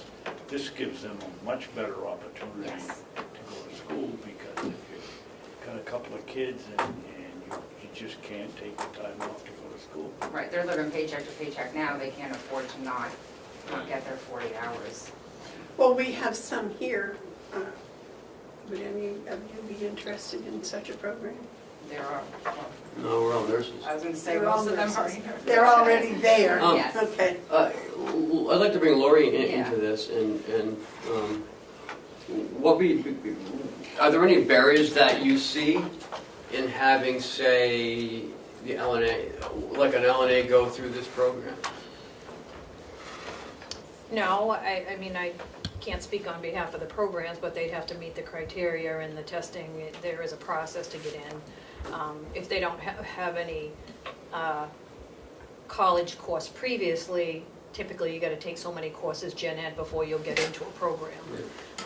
So there's a little bit of a process, but we could do some research on that. And we do have LPNs that maybe want to be RNs. Correct. Would we be looking at that as well? I think that would defeat our purpose, wouldn't it? I don't know. I mean, not necessarily, 'cause you- Our greatest advantage would be with M&As becoming LPNs in terms of value for the dollar, but I don't think we'd want to close the door on anything, but in terms of how we give priority to things, you know, the greatest benefit that the county would be getting would be taking the smaller step first. Yes, See, I think if you put this together correctly, that you could see before you even start that the potential of saving the county money on travelers and agency fees and all the other stuff because of the critical nursing shortage would be some relief. It's a proactive approach.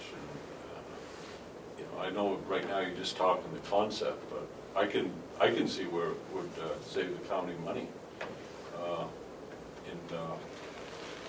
I don't know, you just never go wrong with education. The more you can provide those type of professional developments to people, it's been proven over and over and over again, organizations improve. yes. Madam Chair, at this point, what we're looking for is just an indication from the commissioners whether this is a concept that you want us to pursue in detail. We come back to you with a proposal with all the details out there. Well, I think, you know, our discussion about the M&A, I spoke with at lunch one day about how, you know, the roadblocks in her life to being able to move forward. And this would help to remove them, you know. Even the gen eds can be taken, some of those gen ed courses can be taken online. And, you know, the time for that, you know, could be reimbursed somehow in one way or another. Or you know, maybe you ought to look at two different ways, part of it being time reimbursement and part of it being tuition reimbursement. And looking and see what scholarships are available, and if your idea of donations for scholarships. Because I know lots of times when somebody passes away, the family will leave money for a scholarship fund for the high school, for college, etc. So something like that might be interesting to look at. But I personally think anything that, like Mark said, anything that helps to improve someone's education, I'm all in favor of it.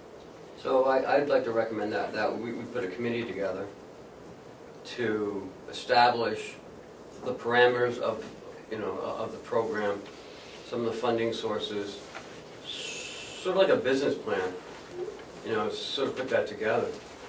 David? Yeah, most of the credit of thinking this up goes to former Commissioner Webster. She talked to Paul, or I don't know if she talked to Howie, but she talked to me and some others. And she would like to be, very much be on a committee here if you're gonna move forward. I would like her to be on. And that's, I don't know whether she'd rather be up there eating lobsters or driving down here, but I think we should include her if we can. She also is employed by the National Association of County Associates, out there everywhere, and gets an opportunity to talk to people. Who is? Might be able- Really? Yeah. And might be able, she's a good talker. Yeah. She might be able to give us some feedback from other counties. I want to thank her for her input on this and the work she's done, and make sure we can include her if we can. Yes, sir. I think your idea is good. I'm hesitant to make any motion to move direction for the next Board of Commission, but if there's a motion to do this today, I'd be supportive of it. I think at the same time, this is a good time to share the letter that we asked to be drafted to the governor. We read that to this gathering, you know, just to show we're attentive, proactive. So Okay. at your leave, Madam Chair. Go right may I ahead, if read you would, this? please. This is a letter, we haven't voted to send this yet, but I hope we do. It says, Dear Governor Sununu, the statewide nursing shortage has a significant effect on the operation of our county nursing home, Mountain View community. The need for us to use temporary agency staffing is both expensive and poses a compromise to quality care. Nursing homes need LPNs, and your continued assistance is required to make the process of LPN training to be both available and affordable. We congratulate you on your stated support for reintroducing LPN-specific training programs back into the community college curriculum, and would encourage you to proceed with that initiative as soon as possible. The need is critical. We would like to offer Mountain View community as a clinical training site for any such program that is offered in this area. LPNs are an essential part of our clinical staff, and we need to expand training opportunities today in order to even begin to meet future needs. Your continued support of this initiative will be very much appreciated. Sincerely yours, Carroll County Commissioners, and it's a courtesy copy to several individuals who can help with this decision. That's going to be a vote, I guess, that will take later, but I think it all ties together.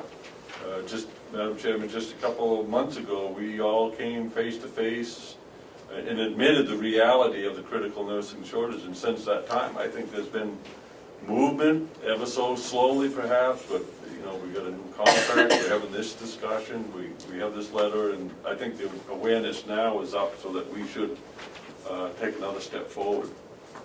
It's encouraging, and your presence here today is encouraging.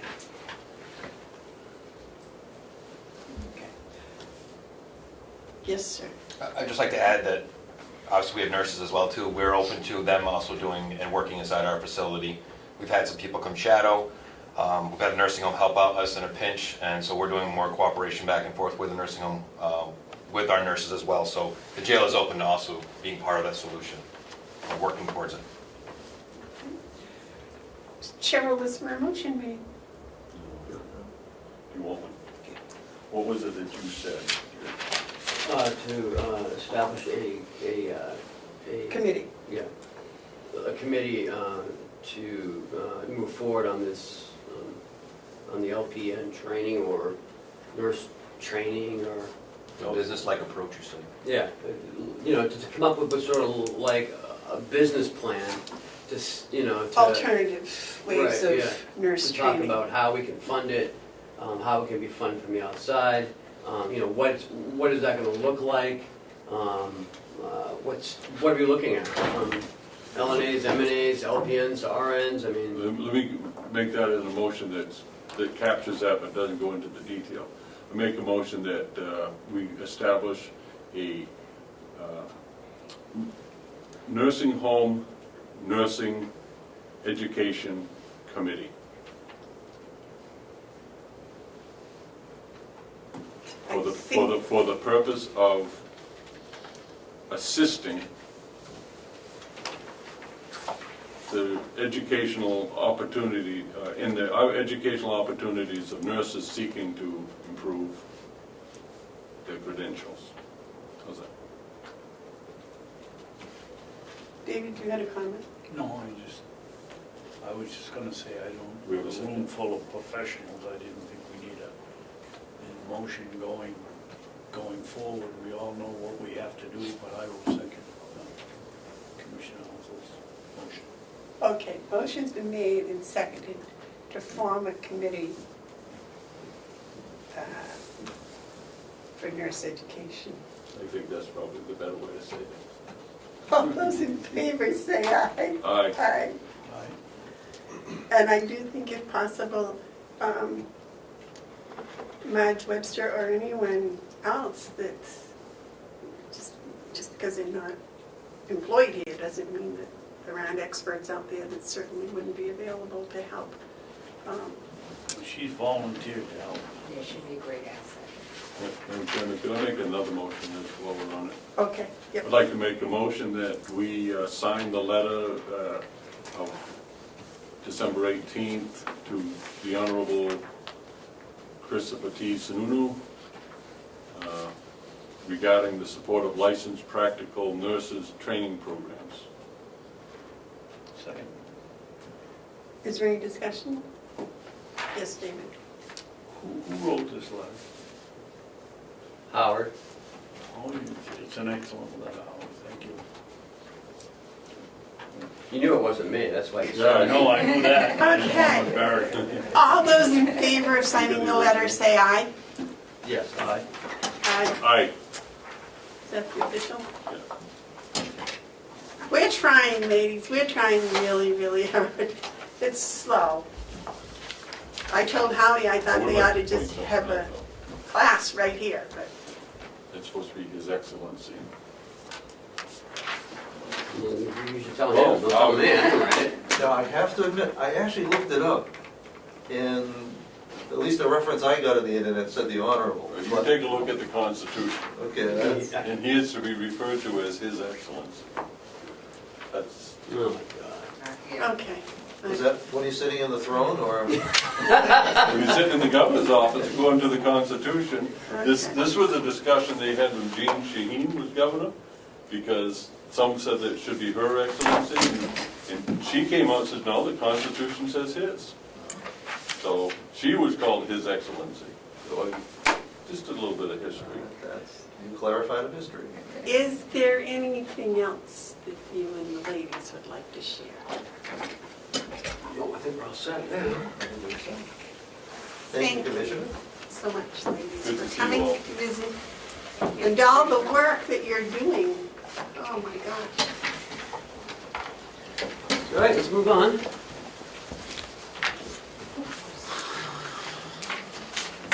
Next, I have a presentation.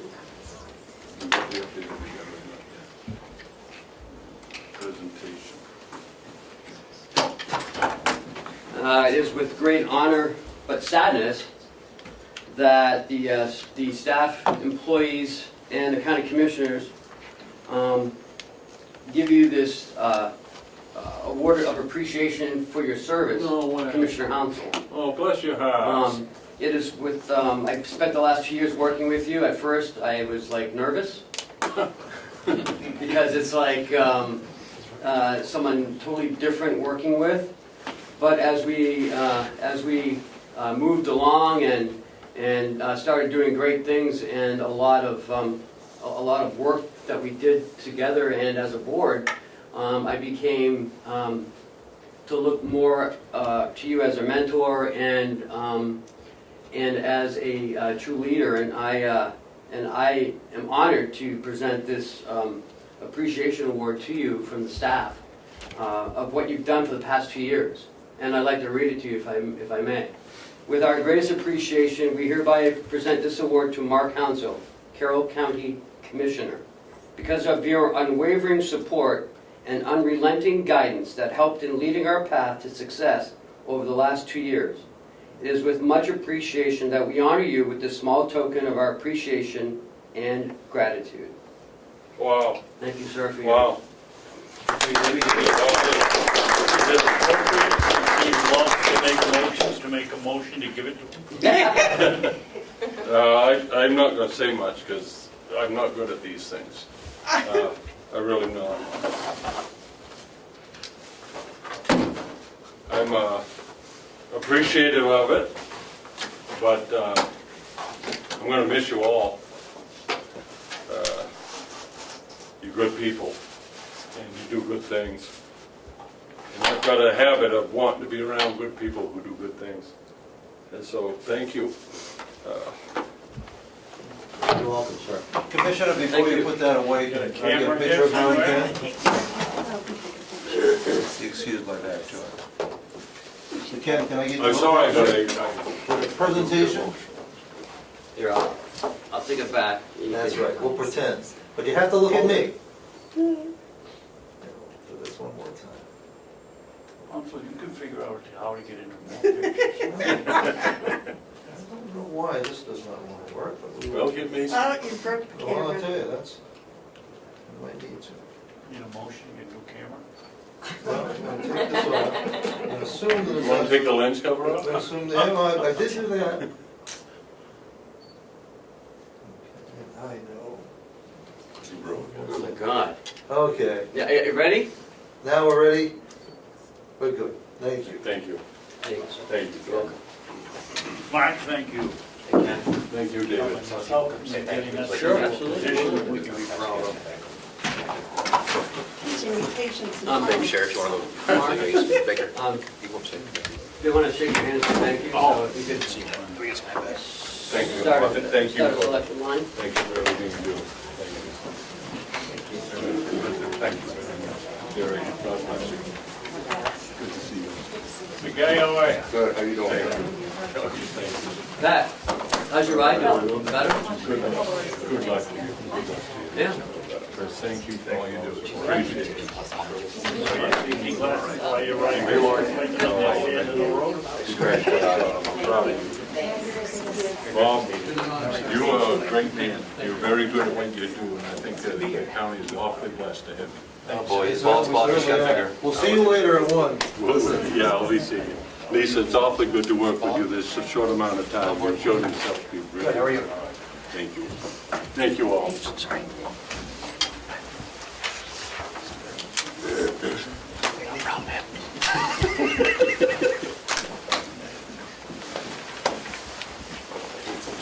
I know you do it. That's why I did it. Thank you for the Christmas present. You still have a week. See you guys back there. Under the top. I just don't want to drop, I don't want to drop something. All right. Thank you. So I guess we're at, Bob? Can we have an update on the generator and where we are? Well, I don't have much to update on. I was hoping to have a proposal in hand by the time I came to this table this morning. Yes. I was promised that I'd have it by noon time, so I don't have it. It's forthcoming, it just hasn't been delivered to me yet. And we're looking at what? A 200 kW propane generator out here, just a generator only. We're going to worry about the electrical work on another project. But I've reached out and the proposal's coming. I'd like to, Yes, ma'am. this is like, I drove in, I saw the temporary generator. This is something that needs to happen quick. And if you were going to have a proposal at noon and we're not going to be here, I think we're losing valuable time. And I guess I'm asking the commissioners this because I'm not sure what the best way to go, but the goal is to get this thing moving fast. Is there some way where we can, I trust Bob, he knows what he's doing. Is there some way we can give him authorization to negotiate through a proposal at this time so that when he gets it at noon, he doesn't have to wait till next week? Or I'll come down to a special meeting if we have to do it, or I'll stick around this afternoon. We got to get this thing moving. David? Yeah, well, at orientation, Ken passed out a whole bunch of RSAs, and one of them was an emergency purchase, and I don't have it in front of me, but it says that we have the right to make an emergency purchase as long as at some point we let the delegation know why we did it. And do you have that RSA? I don't handy, it's still on my desk, but we spoke to DRA on it, and they said as long as it's a transfer, Well, there's the no law issue. says it doesn't even have to be a transfer. Well, we have to pay for it at some point. Oh, well, that's a different issue, paying for it. But we have the, What the heck? Small we issue. have the ability to move forward on it, and not worry about getting the delegation's approval, Sure. except for money. Well, but I think Bob has to have our approval. Right, 'cause- Do you have a figure? The last figure I received was for 150 KW generator, and that was about $70,000. So I imagine a 200 KW is just going to be a little But bit more. it's within the money that we have available. It has to be. Oh, yeah, absolutely. Yeah, Okay. yeah, I can't imagine it would be a $20,000 difference, but it will be something. Well, I'm aware of that. Because I don't want to authorize you to do something that we don't readily see the financing for. Because that would just be foolish. But if you think it's going to be within the realm of what you have in your budget, well, it's not in the, it's in the capital improvement. Capital budget. Capital budget. Right, but it's still really this budget, so So I think that, 91.2. I think that we can, if we vote unanimously, we can give him that leeway to use what he has in his budget. And if for some strange reason it turns out to be more, which I don't think it will, obviously, clearly we'll come back. We'll have a special meeting if that's possible. It takes 24 hours, right, for a special meeting? Emergency meeting, no. No, right then, within 5 minutes. All right. Yeah, Jim. Yes. Last year, we encumbered $10,000 from the boiler. We haven't spent that yet. Can that be added to the 91 to take us to 101? Just a question, you don't need to answer that. Yeah, I'm not sure because it was encumbered for. But what I'd like to do is I'd like to have a motion made in accordance with that RSA, and I don't know if we should take a minute to pull it up, because if we got a law that backs us, I think that's what we should do. And the motion under that law should be something to authorize Bob Murray with Ken, I think it always needs to be the two, to spend up to $91,000 for the purchase of the generator, but I think, I'd like to be able to cite that RSA in the motion. Take a moment.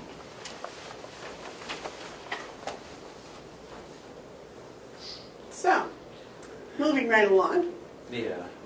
There was a small question I had about the generator repair people that came. They came one night and they got the generator running. And they came back later and said it couldn't run. And my question was, they had charged for both calls. Are they still charging for both calls? Well, yeah, because it was Okay. their time, and it's reasonable. It's not like they charged us for something that they didn't do. No, They that was charged just us. a yes or no question. Okay. And the other thing, we need to set up a time for, make a list of people to call about the mattresses. Yeah, that email is out already. I've distributed it to the county, and I'm planning on being over at the annex from noon to 3 on Friday. And until the mattresses are gone, they'll be available. So if you can make contact with somebody and they want to come in, say sometime next week, I'm okay with that, by appointment only, Right. obviously, but. Okay, so you want me just to go and, I did, Sure, if Speak you to have one- somebody in mind, please call them. well, I spoke to them, but they weren't in a position to be able to take advantage of it at this time. So what else is new in your department? Just keeping the lights on. How's the boiler running downstairs? Well, it's running fine, it leaks. But it's Yeah, I running- know. But it's running fine. That circulated that day, I noticed that it come back on, so you didn't have to get another one. No, that was a reset button. Yeah, you That thought it would be, that was another event that happened during that power failure that we had. yeah. But the reset button didn't reset properly, so I had to open up the box and reset it Sure. manually. but That it's power good to go. failure check, It's- caused yeah, check it's- outs it's for all something right kinds of there. Yeah, problems. as a matter of fact, Yeah, the because you insurance had it before. company was here this morning, taking a look at things. Oh. And we weren't the only ones, there were other people, other Shake it, entities right that suffered failures, and he said that we did pretty well, actually, other people We don't- had other events that were more costly. So I don't know if that's a good thing, but So our it insurance. could have been worse. So our insurance will cover some of this. Some of this, yes. Yet to be determined what, but they may cover some of this. Well, we just keep pushing and asking. Right, and it would be a reimbursement to that account. Yeah, they would, I can't imagine that they'd cover everything, but they would cover some things. And you have to ask, that's why we have insurance. Well, and I found with insurance companies, you ask and they tell you, and then you ask for more, and sometimes they give a little more, and sometimes they I don't. like this. I like this language, though, Okay. even though it's Hillsborough, I think we can apply it into our motion.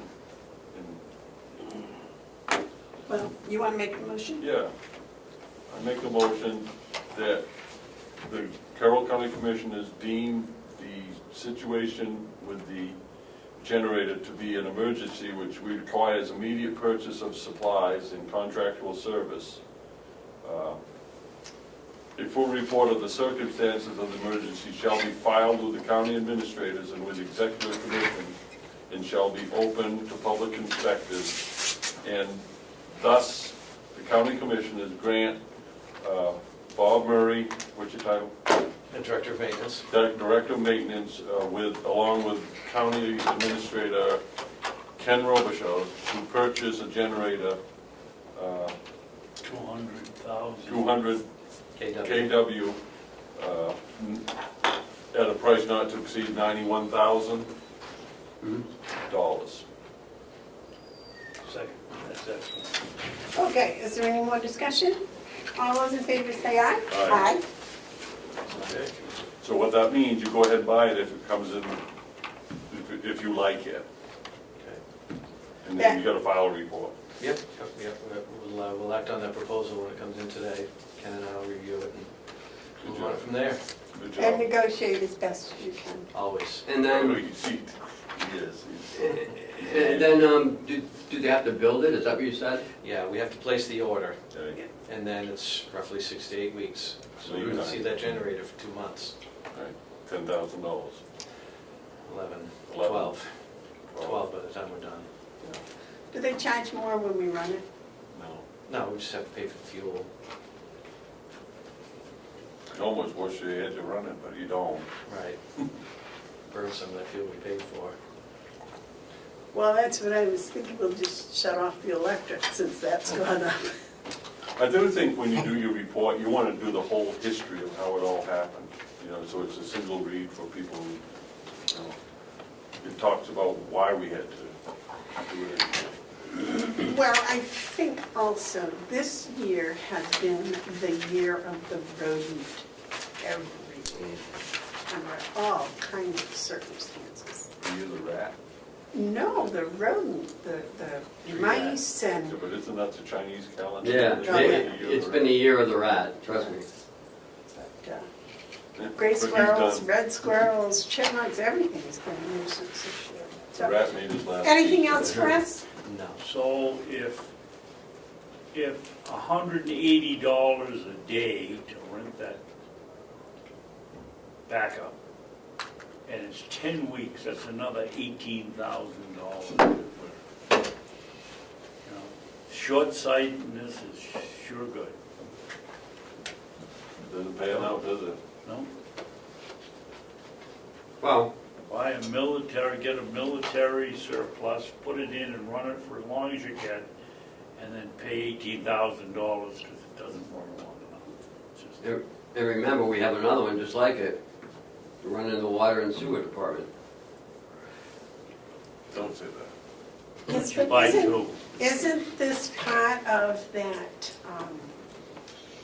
reasoning behind having a plan that we set money aside knowing that it's going to have to be replaced in X number of years?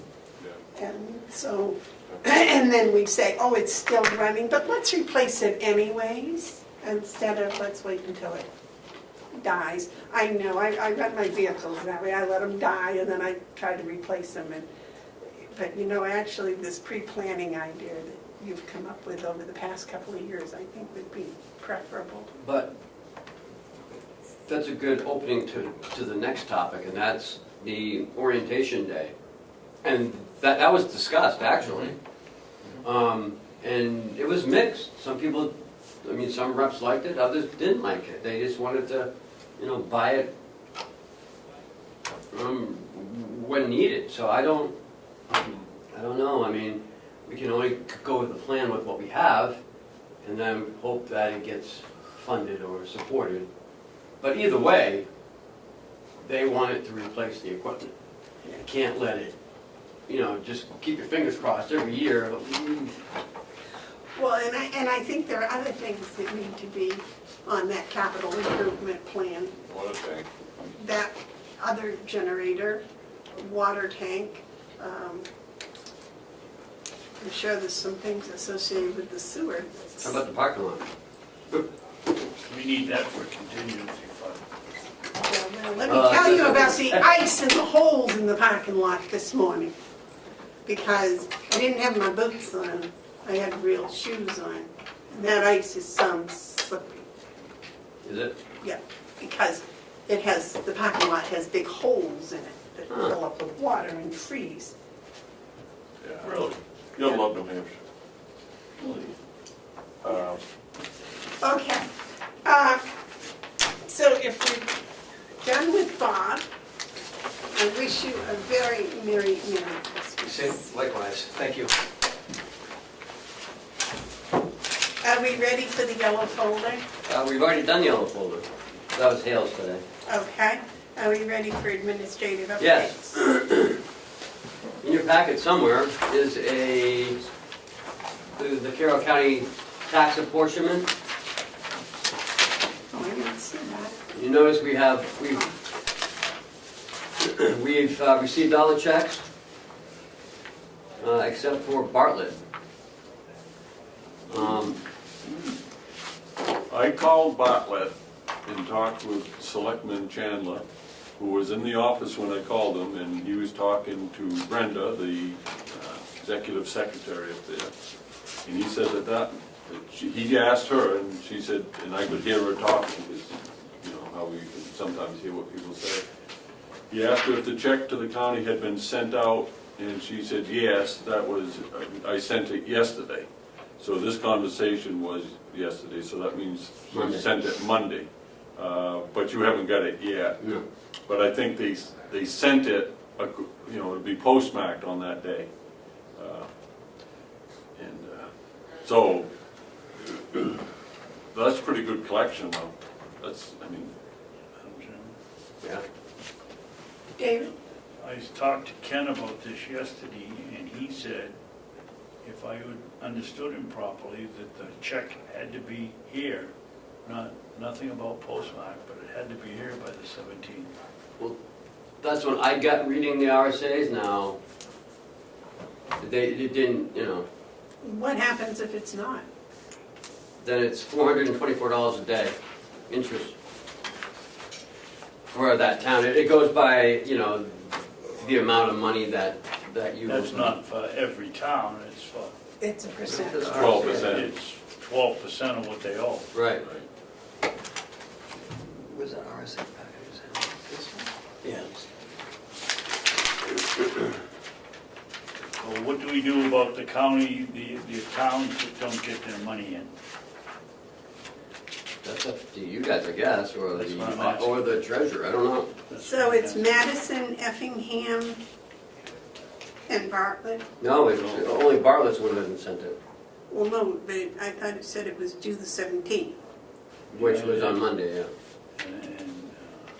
And Albany, Effingham, and Madison didn't get theirs in until the 18th. Madam Chairman? Yes. I think one of the things we have to do is show a little bit of appreciation for what we go through when we're short-staffed. Some of these towns, especially the smaller ones, they're under the gun for a lot of stuff. And the law says we can charge interest after the 17th. And I think that what we should have is a policy where we we'll give them a certain grace period, 3, 4, 5 days. And if it doesn't come in with that period, then we will charge interest retroactive to the 17th. In other words, if, for example, we haven't got Bartlett's yet, they've mailed it. The post office doesn't get it to us until Friday. It's within a 5-day period.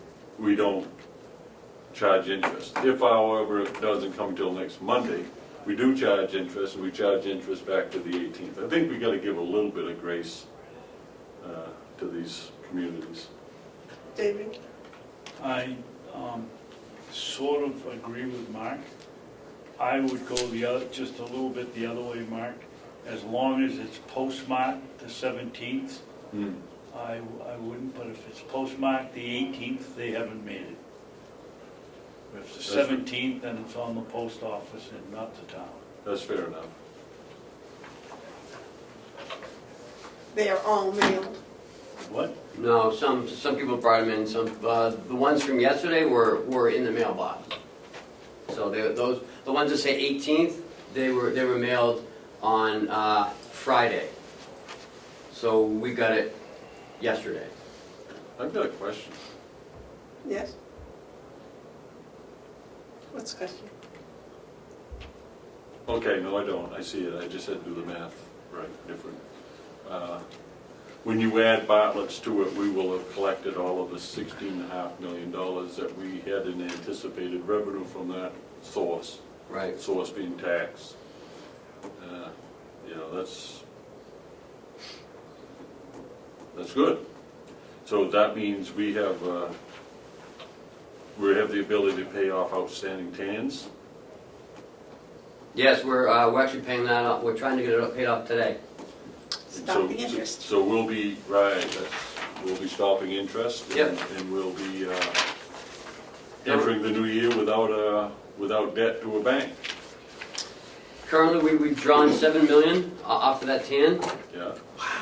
and interest It is, should be, Kenny, just for the tape, the TANs was for 17 or 18, wasn't it? 13. 17 million. 17 million, and we only... Well, the authorization was 17 million.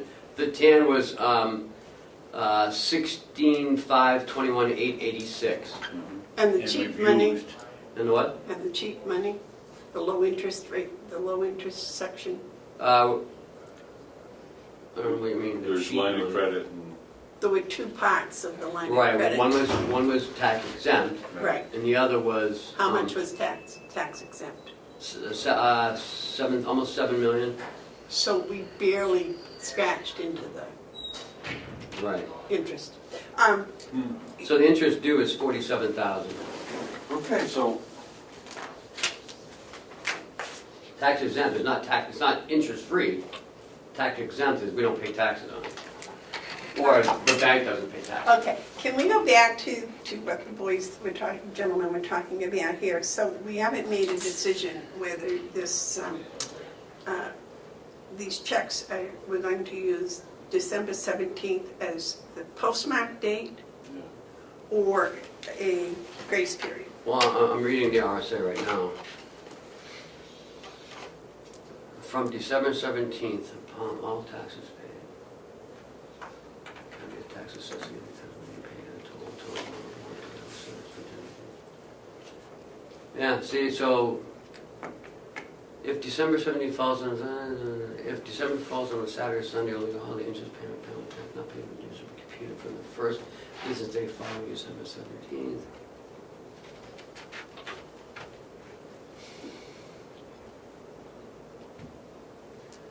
So it looks like December 17th has to be here. I'll make a motion that we will exempt the billing of any interest on late payments from the municipalities if the checks are in envelopes postmarked no later than December 17th. Second. Okay, for discussion, can you tell me what it's costing us a day for interest on the TAN? Kathy just told me it's $375. Per day? Mm-hmm.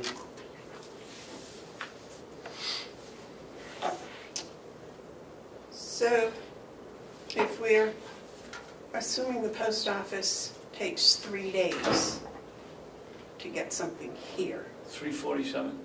$375. 375. 3 days, that's approximately $1,000 that we have to pay in interest. Well, No. no, because we have the money to pay off. Yeah, we have the money to pay out. They're not, that's not stopping us from paying off the tan.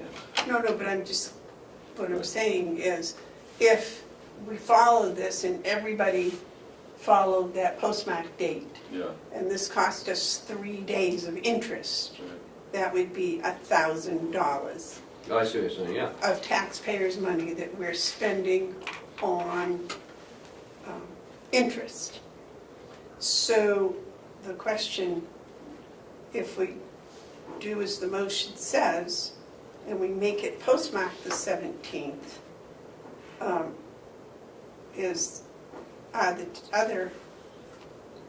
are towns willing to come up for us to pay the $1,000 and not penalize the particular individual towns that weren't paying? See, because if Bartlett, in this case, if Albany, Effingham, Madison, and Bartlett were each charged their interest, it would make up for the $1,000 if we had to pay the interest. Yes, Mark? I think you're right hypothetically, and so I think the motion should be modified just to indicate that this is for fiscal year 2018 and does not set a precedent for future years and future boards. Because your hypothetical doesn't apply this year, but it could next year. So if we do this motion just for this year, I think we're, I'll second the amendment. you got it? This year. His motion is for 2018 taxes due December 17th. Right. And does not set a precedent for future years. And it will be, as if it's postmarked December 17th, 2018, then we will not charge interest. Is that what you want? Yeah. And then your hypothetical, if it was to transpire, we haven't set a precedent. Right. Okay. And Kathy is in the process now of paying off the deed. Yes. And it's awfully good news. It's terrific news. It's Oh my God. tremendous. I mean, you just do the simple math. We've got 17 million in, we owe 7, you know, that's 10 million's in the bank. This is debt against it, but David, you got a comment? Question, while I was reading the RSA's during orientation, and I get the wrong one with Hillsborough, but it also says, reading about the treasurer's responsibility, it says something like the treasurer has to get our permission to send money or sign a check or something like that. Right, it's all checks are issued under the order of the commissioners. So every time you guys sign a check, that's your authorization. You're saying pay it. Oh, that is, okay. Mhm. But now we get this TANs and paying it back. Technically, don't we have to give him permission to pay that back? yep. Technically, yes. I make a motion to give him permission to pay back the TAN. Second. All those in favor? Aye. Aye. Done. Okay, any other administrative updates? Yes. Also in your packet is a check from the state of New Hampshire.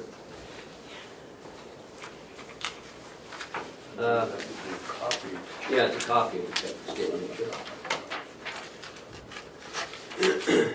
Dated November 1st. This is reimbursement to the Victim Advocate Grant. We received this check yesterday from the county attorney's office. She's had it for 5 weeks. Holding it for 5 weeks in her office.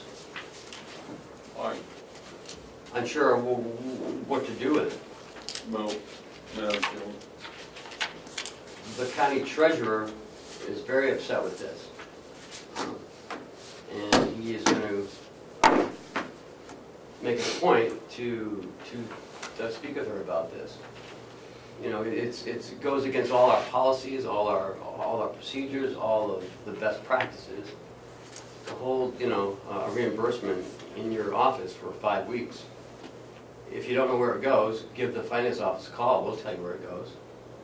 It goes in our office. I have a question because I'm totally lost here. We get the victim advocates grant and we fill it out and we send it in, right? I don't know, Your office, the grant, right? it goes through the grant committee and then your office sends it in to the, So maybe it sends it in. well, sends Makes that the grant, application. Oh, the makes that, application. yep. Okay. Yep. So why didn't they send the check to the finance office?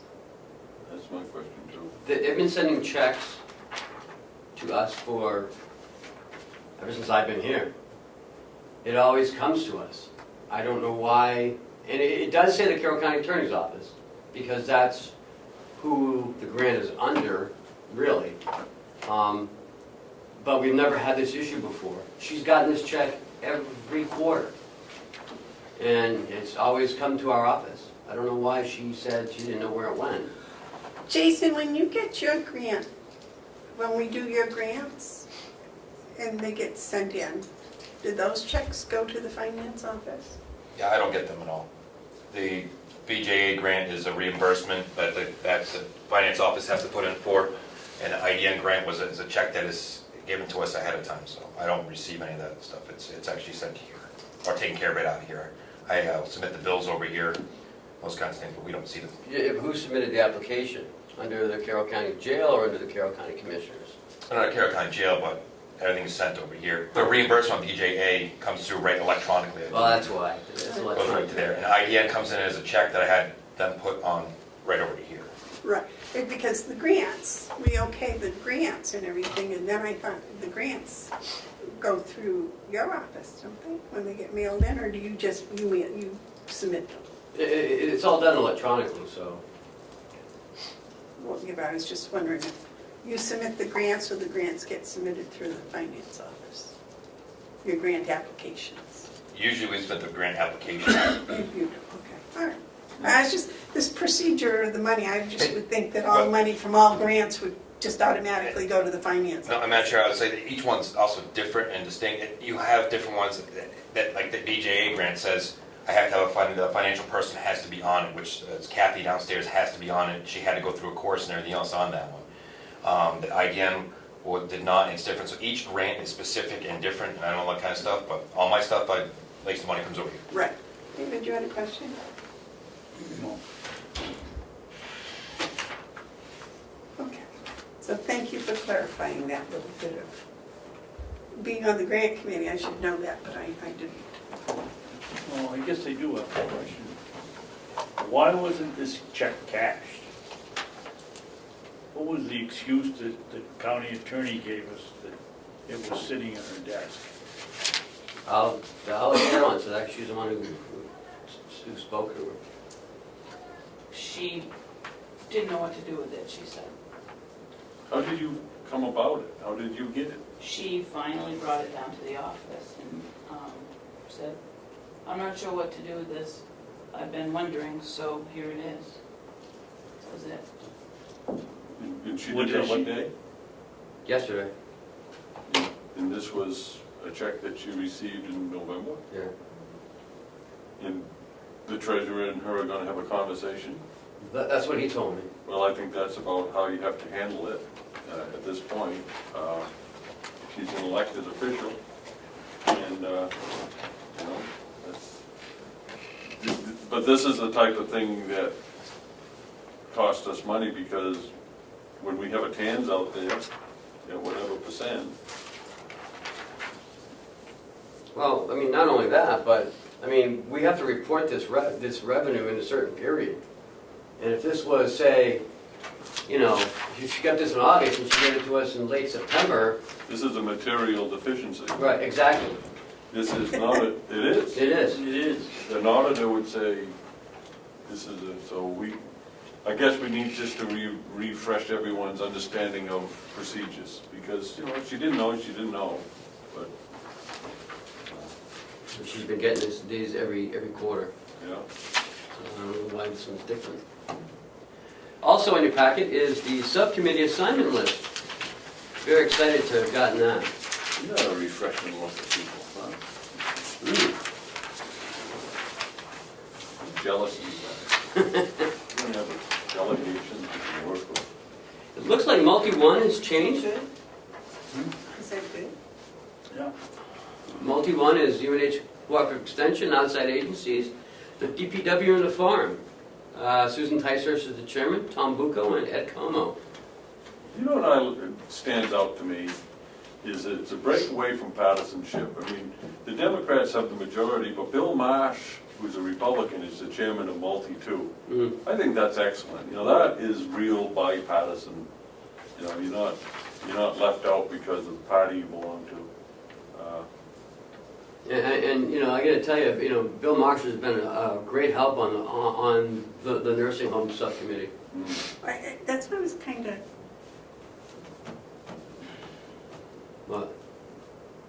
well, he was on the, oh, he still is? Yeah. Okay. Oh, yeah. Oh, I see there, some of them are on 2 committees. Yeah. Okay, yeah. Oh, that's nice, Yeah. nice. So the nursing home is, for the chairman will be Ed Butler.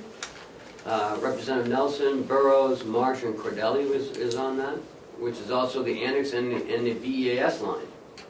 How refreshing someone can look at the BEAS line. I talked a lot about that on Monday and named you our expert, so. Jeez. Wait a minute, so the nursing home annex is one committee? The nursing home and the annex. Is that and one other committee? Yeah. Yes. Yeah, that always has been one committee? Yeah, but then they added the elder services? Yeah. Good Yeah, for them. I know. Good for them. These people appear to have their eyes open. The jailhouse corrections sheriff dispatch, again, changed. It's in one subcommittee now. Instead of 2. Right, yeah. Being chaired by Representative Knurk, Ticehurst, McDonald, Woodcock, and Crawford are on that. The county attorney, victim witness, medical referee, and register of deeds. The chairman will be Tom Bucco, with Representative Damaris, Avellini, Ticehurst, and McDonald. Multi-2 is the big one. Yeah? The commissioners, admin building, treasurer, special fees, long-term debt, capital reserves, county convention, IT, capital expenditures. Bill Marsh will be chairing that with Representative Cordell, Butler, Woodcock, and Kanzler. Well, that's a good lineup. I think so too. I think it's a strong lineup. Yeah. And they've already scheduled They look like the New England paper. Oh, really? subcommittees. Yep. They're in January 19th and 21st, or January 21st. But Not one's at in the the morning same and one's time. in the afternoon. Which committee? The same day. I want to say Multi-2 and the nursing home. So they're gonna stretch this out. They're gonna get January down to what? business. Hold on, I'm gonna look. I just got it yesterday, so. It's not 19th, that's a Saturday. Yeah, I think it's a Friday. 18th would be a Friday, so. Yeah, it's a Friday, so it's the 18th.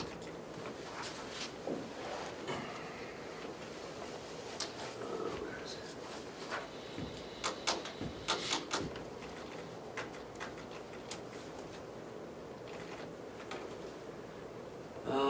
Yep, Friday the 18th at 1 o'clock is the Multi-2, and I think 9 o'clock is the nursing home.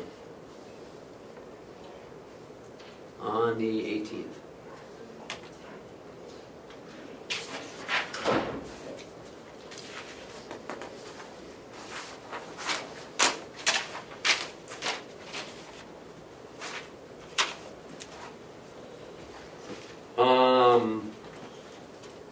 Orientation day went very well. I was a little nervous about 9 o'clock when There was only one rep here, but remember that was the day of the storm, so people were a little late. Ended up having 5 people here. Representative Burrows, Chairman Marsh. Chairman Damaris, Marsh, and Vice Chair Susan Ticehurst, and Commissioner Babson. Wasn't Representative Marsh here last year too? Yes, 2 years ago he came. Representative Woodcock had been here earlier. Yes, yep, and Representative Kanzler called me on Sunday night. His childcare fell through, so he didn't want to bring the baby for 6 hours in a car seat or stroller. That's too long, so I'm going to do a special one like I did with Representative Woodcock for Harrison Kanzler. Could have dropped her in the county attorney's office. Huh? Could have dropped the child in the county attorney's office. So we started off with introductions, who they were, why they came here, why they wanted to be a rep, and that lasted about 20 minutes. Interesting, a lot of them have done the same things in their life. A lot of homeschool parents, which I was impressed with. I knew that Marsh has homeschooled. We've talked about it a lot, but Edie Damaris also had done that. And did Anita do it too? I don't know, Susan Tyson. Oh, yeah. Susan did it as well. And then we talked about the RSAs, and we talked about the Siemens project. Bob and I went over the whole Siemens project to get them familiarized with it, and they're all excited, and yes, we need to move forward with it. Nice. So I think the 27th is going to be a Stem winder. yeah, it's going to be the day of the vote, and I think we're going to get it. I was impressed with the understanding they had of the Siemens project. I figured we'd have to get in and tell them from starting line, but they were, they weren't experts on it, but they had a feeling, and they knew the savings we were gonna pay for it from the savings. And, Right. I mean, this is good for me too, to review it. I mean, we're looking at 2.6 million in savings over that 17-year period. That's crazy.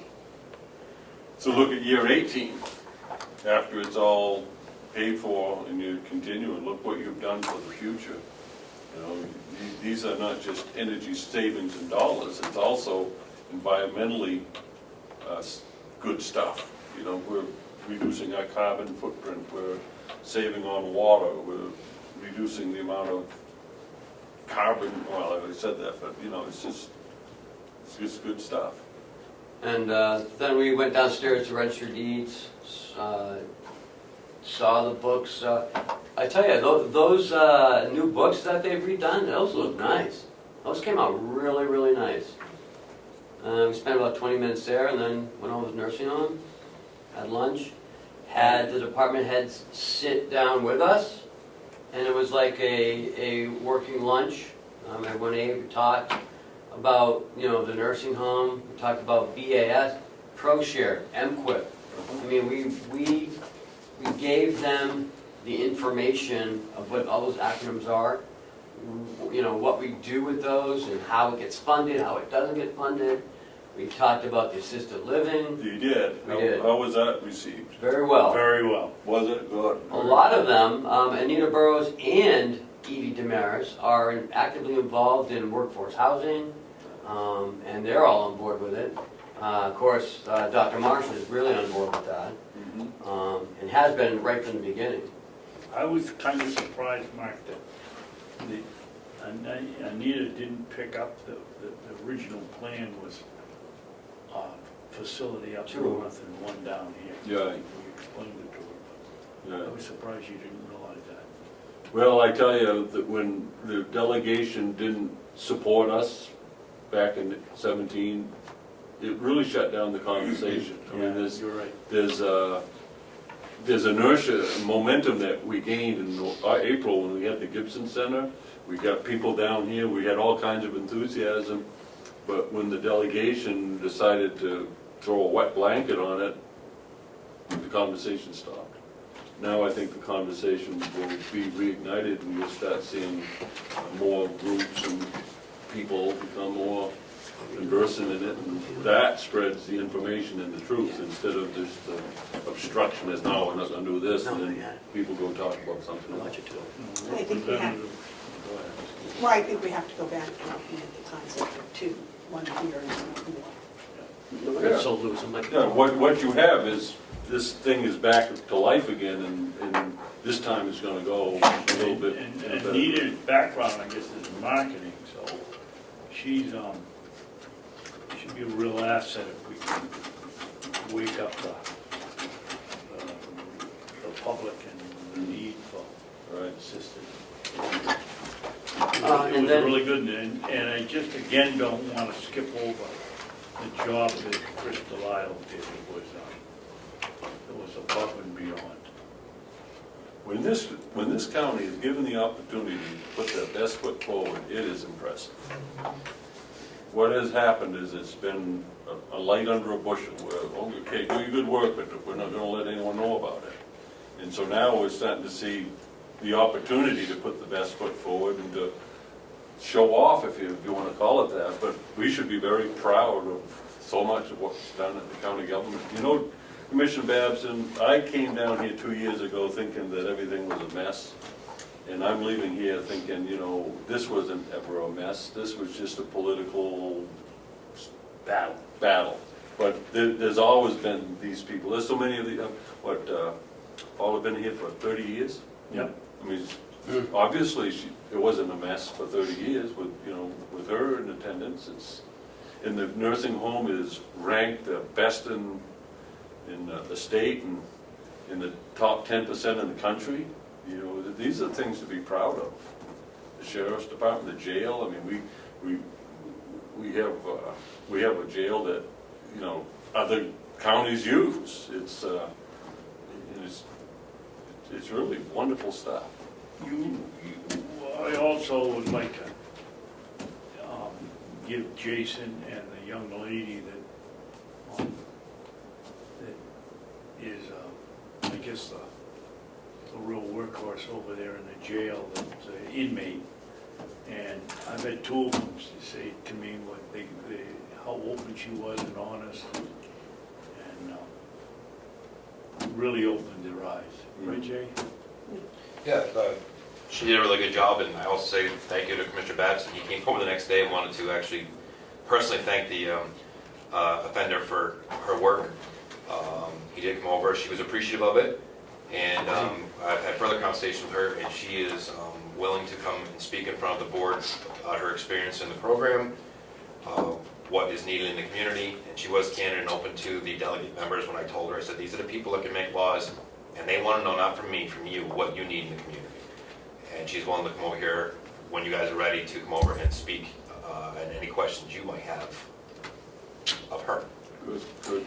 Since we're doing a reflection of the past 2 years, I think in the past 2 years, a lot of doors have been opened to the public. I think what goes on here, the public is more aware of that, you know, it's no longer a secret, you know, what you were talking about. I think it, you know, open, and it's open discussion about most every issue, and I think that's healthy. I think that's good for the community, and I think that people in the community and the taxpayers are beginning to realize there is a Carroll County complex, and there are commissioners, and there is an administrative assistant.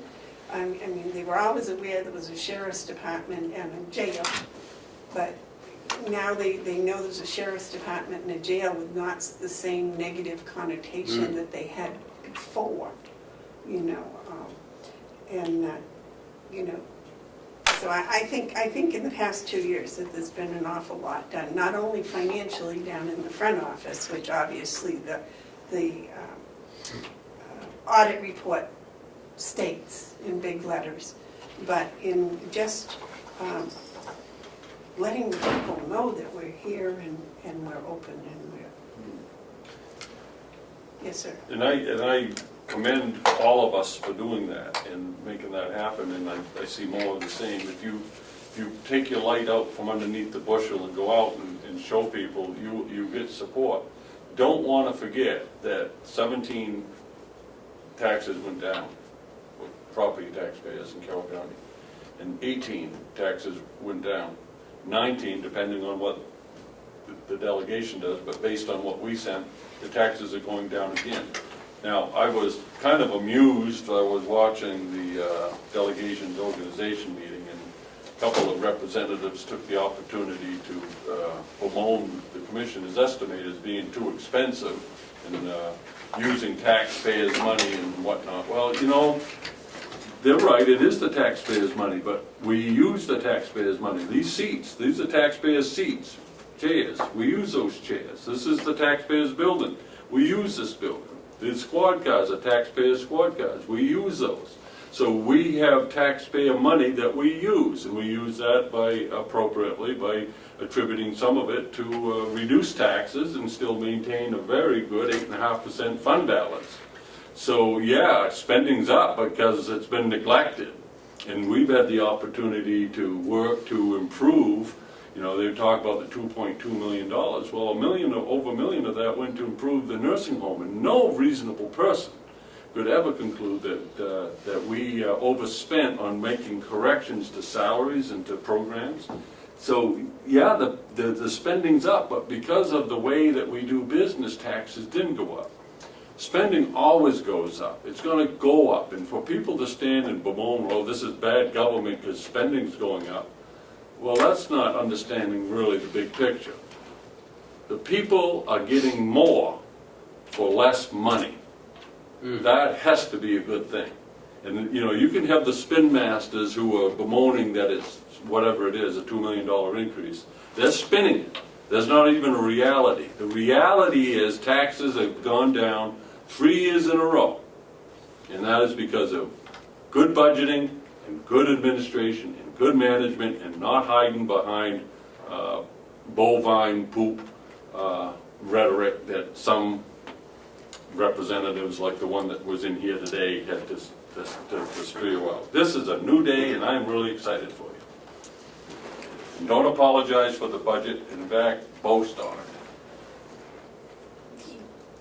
Yes, sir. I just want to say one last thing. I'm appreciative that the tour came through and Marsh did come back. And in the future, I'm happy if we invite people that have already gone through a tour, because Marsh actually got to see the capital improvements that he voted on, that he pushed for. He got to come over and see the ozone system when he challenged me to find money to save for the sheets. And he had great things to say about and tell the delegate members how we were spending almost $10,000, now we're down to $2,500, and it's paid itself back in 2 years. Or the flooring project that's being done, he was very happy the floors are looking a lot better. So I think the delegates be able to come back and see what they actually put for. I was glad he was there so he could tell them he was part of that process. So it was nice. Ken, did you have something? Yeah, I wasn't done yet, but. Okay, sorry. We got sidetracked. How unusual. The next is the dog you saw in the paper today. Jason, want to come up? That was cool. That was very cool. When we were over there, we actually saw Chloe. She's been getting a lot more training. She's been going to federal facilities, state facilities, county facilities, but I'll let Jason tell you that. Yes, and I apologize I wasn't able to tell you before it came out in the paper yesterday. The newspaper, we got remember we talked about the K9 vest we put in that Corliss had wrote a grant for his dog, and it actually came in on Monday.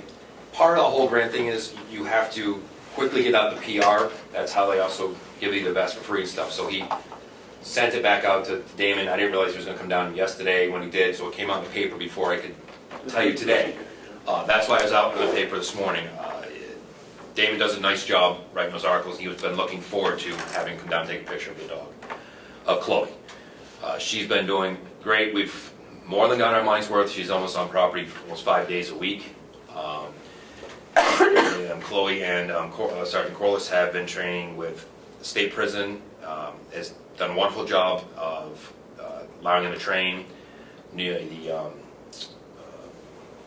state police are getting, I believe, getting 2 dogs. He'll be working with them. Merrimack County has opened their doors. He gets all kinds of free training down there. They love our dog and Sergeant Corliss, but they're not going down there. You can't steal them. But his staff is very happy to have the dog there as well too. It is, it's not a magic bullet along those lines, but it is a great deterrent. It's been very helpful, and I think that the money that we put into it, which is, like you said earlier, was a small amount, we're getting great value out of what we're getting for. I think you always do well when you give people a leg up on a good idea. You know, partner, you know, we have $3,000 in it, that's not money. But what we're getting back, you know, we have to be very appreciative of Sergeant Corliss and him taking a risk, because he certainly did. And it has turned out, couldn't have turned out better, I don't think. Well, I guess I should say that too, to remind everybody, it was part of the GI Bill that had changed, where he was allowed to spend his GI Bill to get the dog and almost all the training taken care of, and it was his choice to be able to use it. And yeah, he did take a risk, because I told him, I can't guarantee that the county's going to let us do this, Right. and you guys gave us the blessing, and it's working out very well. David, you have a comment? Yeah, and it's very generous of him to use his GI Bill to do it. Right. The dog hasn't filed a grievance yet outside contact. And I want to give you more accolades in your ability to buy vests for the organizations around here.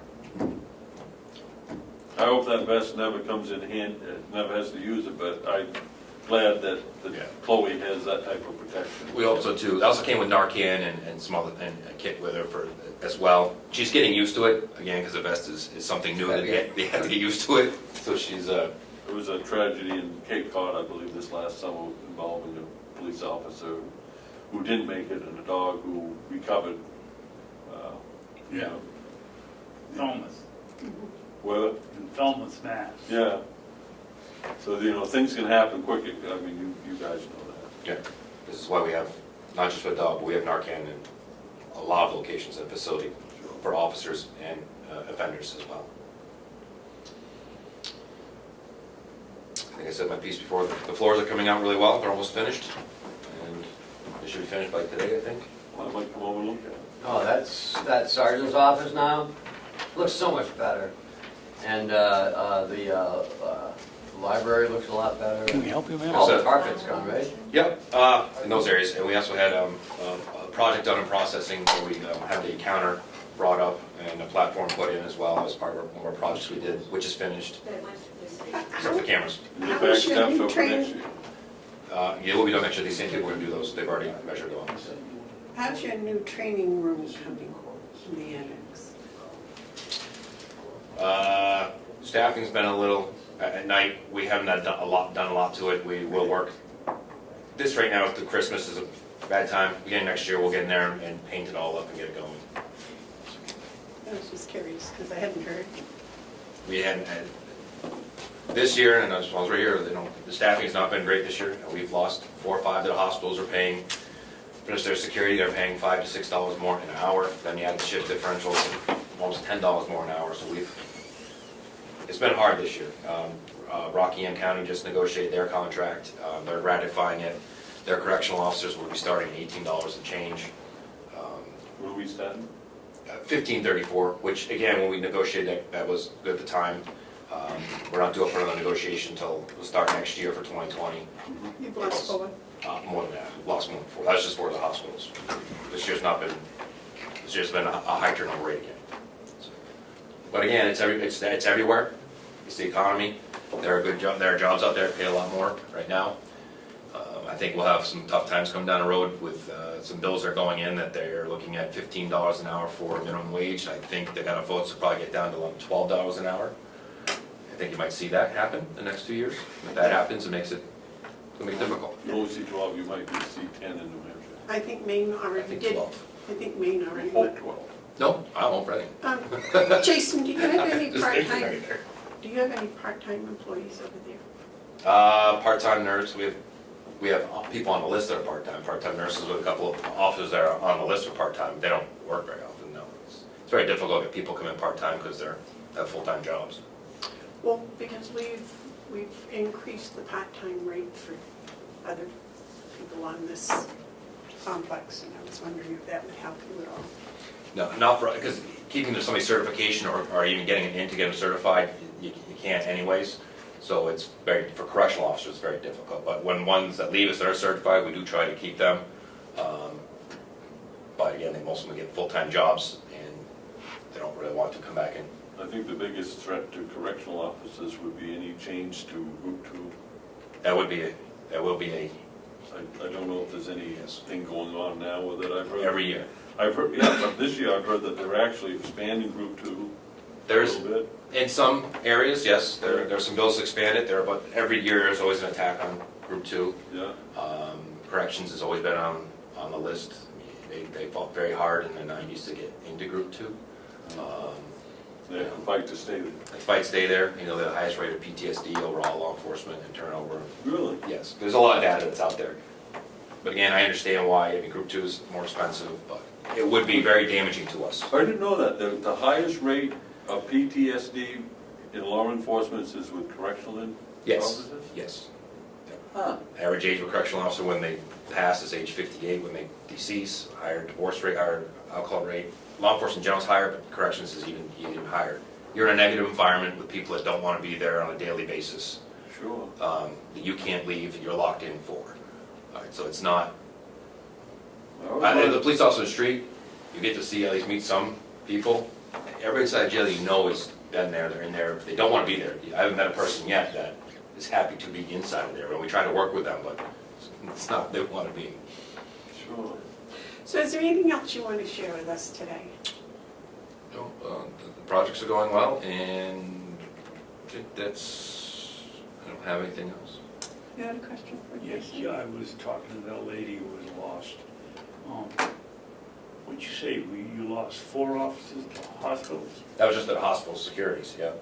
We lost a couple of, Huggins and Wentworth, I believe. And then we lost a couple of back to school full-time. One back to waitressing because she could make more cash per day. And I don't want to be this, but it's money everywhere, but when you start looking at, I had an officer fill out some paperwork, which I will use when we go to negotiations, and you look at $15.34 an hour, 12% is gone off the top. You have no choice to pay the New Hampshire retirement system, so 12% of your pay is gone. And if you average pay for renting a place in New Hampshire is about $1,200, but even if you want to go cheap side, say it's $800, and you do a car payment, this, and this, they have less than $200 a month to pay for a cell phone, or if you had a cell phone and other things. I had to break it down for me. She gets money from her dad and pays for a cell phone, and those kinds of things. She can't do it on her own with what you make on this salary. That's why Rockingham just went to 18, they did a wage study down there for that area. I'm not making excuses for anything else, but those are things that people don't understand. They would say, oh, you got a pension and this. Well, when you can leave here making $15 an hour down the road and not have to deal with what's inside there, and you don't pay the 12% off the top, you know, it's still money back in your pocket. When you're 30, you're not living off a pension. Right. You're contributing to it, and it's hard. It is. And convincing somebody, hey, do 25 years and you can get this pension. Well, it doesn't help me right now with my family and stuff. And I've had those ones out to the hospital were really good people too. Some were disappointed they had to leave, but I understand when you were leaving at $15.34 and they're going to offer you over $20 an hour to start, and then $4 an hour on shift differential, and not pay they're paying a 401k, which they can choose to match what they want to match. And the insurance sometimes is a little cheaper. Shake their hand and want to stay on part-time? So you wonder what the average worker out there that's making $10, $12, $13 an hour with no retirement pension and having to pay for their insurance, you wonder how they're surviving. But if you take the $10 an hour and you compare it to $15 an hour, taking away 12%, you're back down to the $10 an hour. But that's like a savings account. Except they're paying Social Security. These guys aren't paying Social Security, so there still is something. You're not paying 5% Social different. Security? No, law enforcement doesn't pay Social Security. Boy, teachers did. David, you have You a also pay less question? than. following up on my first one, do you make a real effort, Jason, to get an exit interview with these people? We're so small, yeah, I mean, yes, to sit down, we know why they're going, and we talk with them. Well, it's money, but you know, It's money. do they consider, and the price of gas is now working against us, because that was when you're paying $4 an hour and you're driving to Rockingham, or you're driving down to Dover, and you're paying tolls, $3 Right, that's, each way, it adds up.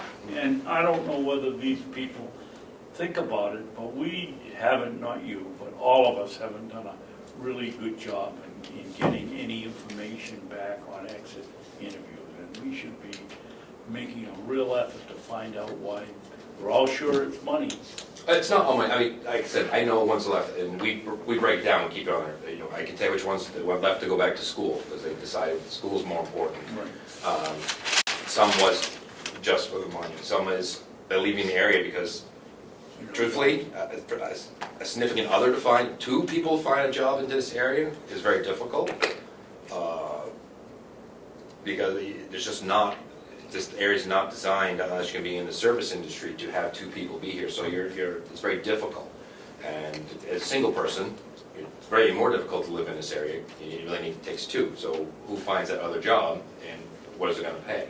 So they're not coming to this area, where we know that Carroll County is the highest in the state of people coming to retire. You know, and we also know Carroll County is the 2nd smallest jail in the state, makes sense, because, you know, we don't have a population. We have all those things in our area. We also know that the White Mountains in New Hampshire is the most impoverished region of the entire state, even more so than Northern Corus County. It is. But people love Carroll County because it's got so much to offer. I've never heard one staff member say they don't like Carroll County area. Oh no, you gotta love this, this is the best place on the planet. Yep. It's a hard place to make it sometimes, though. But it makes solid people. Anything else for Jason? Nope. All right. Staying on public record. Anything else? Yeah, I just got an email from Representative Cordelli. Want some questions answered by next week. Okay. This brings up a good point, because I also got something from a representative. And I guess maybe we need to redo it again, because I thought 2 years ago, we agreed that questions from members of the delegation would go to their chairman, and their chairman would then send it to me, and I would share it with Ken and the 2 commissioners. Do we need to restate that? I got it from Edie, so I don't know. If she sends it to you and then you give it to me and then we're out of the meeting, how are you gonna answer the questions? Send it to me, would you? You can't read them? I can read them, but I can answer these 3 questions. The only question I can't answer is what, What's his questions? they're ridiculous, but. That's okay. Okay, document security, blueprints of the jail. We're not gonna give them blueprints of the jail. No, you don't do that, that's how the man from Alcatraz got out. That's right. Yeah. He's the You bird going into the tunnel digging business? Payment for scope of work, he says, Article 1, the client shall pay to Siemens 3.4 million, blah, blah, blah. But Exhibit C, Table 1-2, total project guaranteed savings is 2.592. Yeah, well, that's what our savings is gonna be. We pay the 3.5 for the equipment, the labor. What's his question? Does he have a question? No, I guess it's like, why is it different? Well, see, and this is why we had the questions from the delegation members go to their chairman, and then the chairman filtered them Right. and shared them with me, and I believe Ken, you always got a copy of it at the same time I got it. And Well, she then- sent it to me, so. And I shared with you gentlemen. So I'm thinking that we need to go back to that, and maybe she should understand that was the process, and that she has the. No, she did send it to you. Well, no, I realize that, but I mean, that she can You s- filter the questions, because we were getting the same questions from several people, and the same different words and things, yes. Madam Chairman, this is a little bit disturbing to me. You have a history here of over the 2 years of not really communicating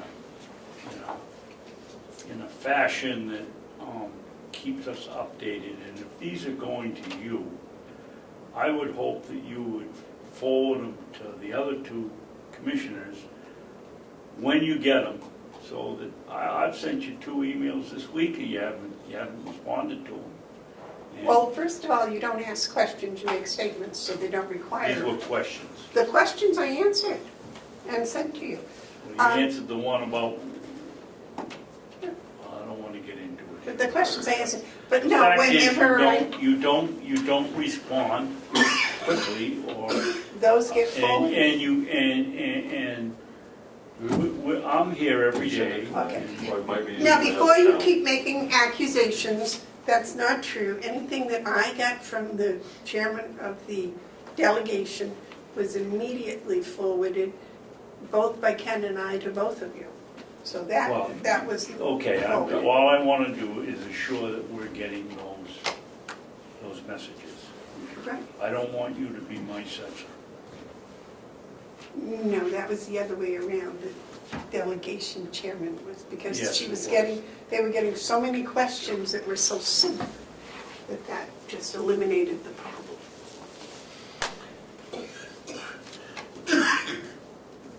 So what have the commissioners determined to be the most important projects to realize energy savings and to be performed first?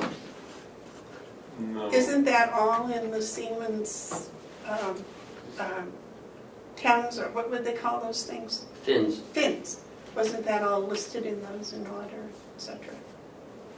I think your answer to that is, the answers to these questions you seek are found within the proposal of the agreement. We don't have to.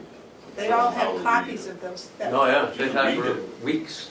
it. Read it, and it'll give him his answer. You just set the stage to be again proposed to it. There's well, I'm not gonna get into it, I'm gonna be gone, so I don't wanna start something that I can't begin to finish, but. And Accentuate the positive. You got a good group of people, accentuate the positive. Ignore the others. So is that the way you want me to answer that? They're all in the, it's all in the information? Yeah, the information's in the agreement. What was his other question? Well, then it's like, I don't know, it's weird. He says, monitoring of savings and energy utilization by county staff, question mark. That's not a question. You If can't people understand. don't ask the questions, you can't answer them. I If can't people answer make that one. statements, there's no point to answer I them. mean, we have guaranteed savings for 17 years. I don't even understand. Don't they have a monitoring system they're gonna put in place for the first year? We already put them in place. I would I say mean, there's that's no how they get all this There's no information. question there, so there's no answer required. Need to attach RFP response to contract, should be done with all contracts. Oh, right. I don't know, again, it's not a question. That's a It's statement. a statement, Okay. and it's another statement. So You they're don't not really answer, questions. you can't answer questions that aren't asked. And then, are we giving blueprints of the jail to, no. No, we don't give blueprints to the I jail. mean, why would we do that? Is he on that committee? Is he on the jail committee? Jail committee, no. No, Do it's what? Comeau, Kinnerk, and So to answer that one, saying information regarding the jail will be sent to the Jailhouse of Corrections Committee when appropriate. He's overstepping his bounds again. That's what I'll talk to them. I think you're right, Amanda. I think you're right. It worked so much better last year or year before when we started that. Even though there were people that said they'd ask questions and never got answers, but it was because we never got the questions. So what I think we need to do is reiterate to Ken, as he has so eloquently stated, he wrote an email, a message the other day that said it real good. He works for the commissioners. He's polite and he wants to work with the delegation, and that's great. We want him to work with people, but he works for us. And so, you know, that's just the way it has to be. And I think most of them understand it, most of them being the delegation, understand and respect that. But there's some that will never. So I wouldn't play with them. I would say, this has to go through the commissioners. Yeah, I think Amanda was gonna take care of this, Yeah. I think Ross said. Yeah. To make it easy. You have any other administrative? No, it's just the non-publics, once Okay. you get to it. Commissioner updates. David, you got one? Only my comments about the orientation, the emergency purchase was taken care of. That was Hillsborough Law. And the last thing was, last night was the Cooperative Extension Advisory Board meeting. Will and I went to, Will's the chairman. He's done on the board this month. But I told him with the problem that we had about going from 50 to 75 to 100% time. And I told him that when we did it, the thinking was Amanda Roy is working full-time anyway. Mark was impressed with the work that they were doing, and Amanda knows it from being on the board. But we want to be sure that we're here, or somebody is here on from that subcommittee with them when that subcommittee meets, because they really need her. Yes, definitely. But I prepared her for maybe a cut, so it wouldn't be a shock. We didn't cut it, did we? No, I say the delegation could. Okay, right. Anything else, Dave? No? Commissioner updates? I've got most of mine done, but I do have to take a moment. This acknowledgement means a lot to me, but what means more is having the honor and privilege to be at this table with the two of you. I know at times, my wife has informed me of this, and my mother, that I can be difficult. And No. Really.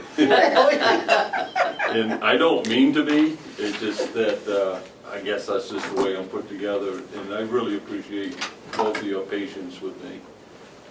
You know, I think that, I don't think, I know that we have slugged our way through a number of different things, and at the end of the day, I think we've done some pretty good work.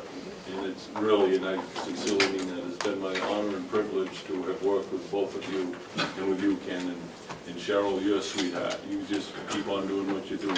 You do excellent work. And so I thank you all for putting up with me, and I am not disappearing. As Crow Dickinson once said, just because you can't see Mark doesn't mean he's not there. I'm going to be doing some writing for the Sun, and I'm going to be commenting, and I may even show up here someday without warning.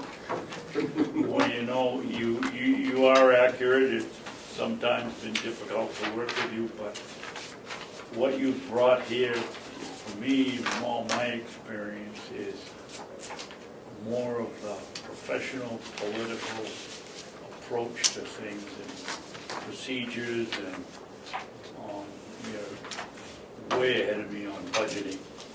And it's been a pleasure to have you here most of the time. Thank you, David. But you know, it's sad to see someone that has the working knowledge go. You do. Well, thank you, David. I appreciate that. I'm really quite convinced that Terry McCarthy is going to do an excellent job. She's a caring person, she's clear thinking, and once you make her all comfortable and get things going, I think you're gonna, the three of you are gonna be able to continue some real good work. And I will miss it, but I got other things I can do. I don't seem to ever stop, so I don't know that I will. But I'm just gonna be doing something else. Because this is a great So country. we should warn the people that you're not working with now, that you might get into a situation that you'd be coming after them. You might, you never know. That's good, maybe we could throw you some bait here. You never know. I just, we live in a country that we get to do this, you know. When I started out way long ago, it was because I got to think about what does it mean to be government of the people, by the people, and for the people. And I said, wait a minute, I'm a people, so I can be the government. And we live in a country where you can do that. You know, you can, if you put your mind to it, and more people should, you can become the government. And that's how we self-govern, is by people stepping forward. So I'm excited about this youth movement, the young people coming in and getting interested. And because, I mean, David, I hope you live forever, but forever's getting short for you. No, everything's a lifetime guarantee, Well, I must say, as usual, my trying to get a word in edgewise or say something is been difficult. But the past 2 years, I have learned a tremendous amount. I've not only got to practice patience and tolerance, but I've got to work on some of my own character defects, which has been probably a blessing for many people around me. And I now know Robert's Rules of Order about 80% better than I did when I sat down here. So, you know, I believe that as long as you can learn and grow, then it's a good day. Mm. And so the past 2 years, I've learned and grown a lot because of it. So that's been very interesting. And I'm sure that there will be times that we'll want to go and and you won't be here. So that's... If you ever need me, if I can ever be of help, I don't want to be intruding, but if I can be of any help, don't hesitate to call. You're not coming next week? Is that what this is all about? No, I'm coming next week, but it's going to be brief. We can do it all again next This week. really kind of, I don't know, We only bought you one, so don't... today I expect feel another like one. it's over. You might get ice cream and cake next time. Today I feel like it's over, which is good, you know, because I've been waiting for it. But next week I'm just going to turn my phones in and clean my desk out and say goodbye. No cake and ice Send cream? your desk out. Yeah, that won't take much time. Is there anything in the desk? Yeah, I'm going to clean out Dave Sorensen's stuff. Oh my God. I never did take this stuff out. Well,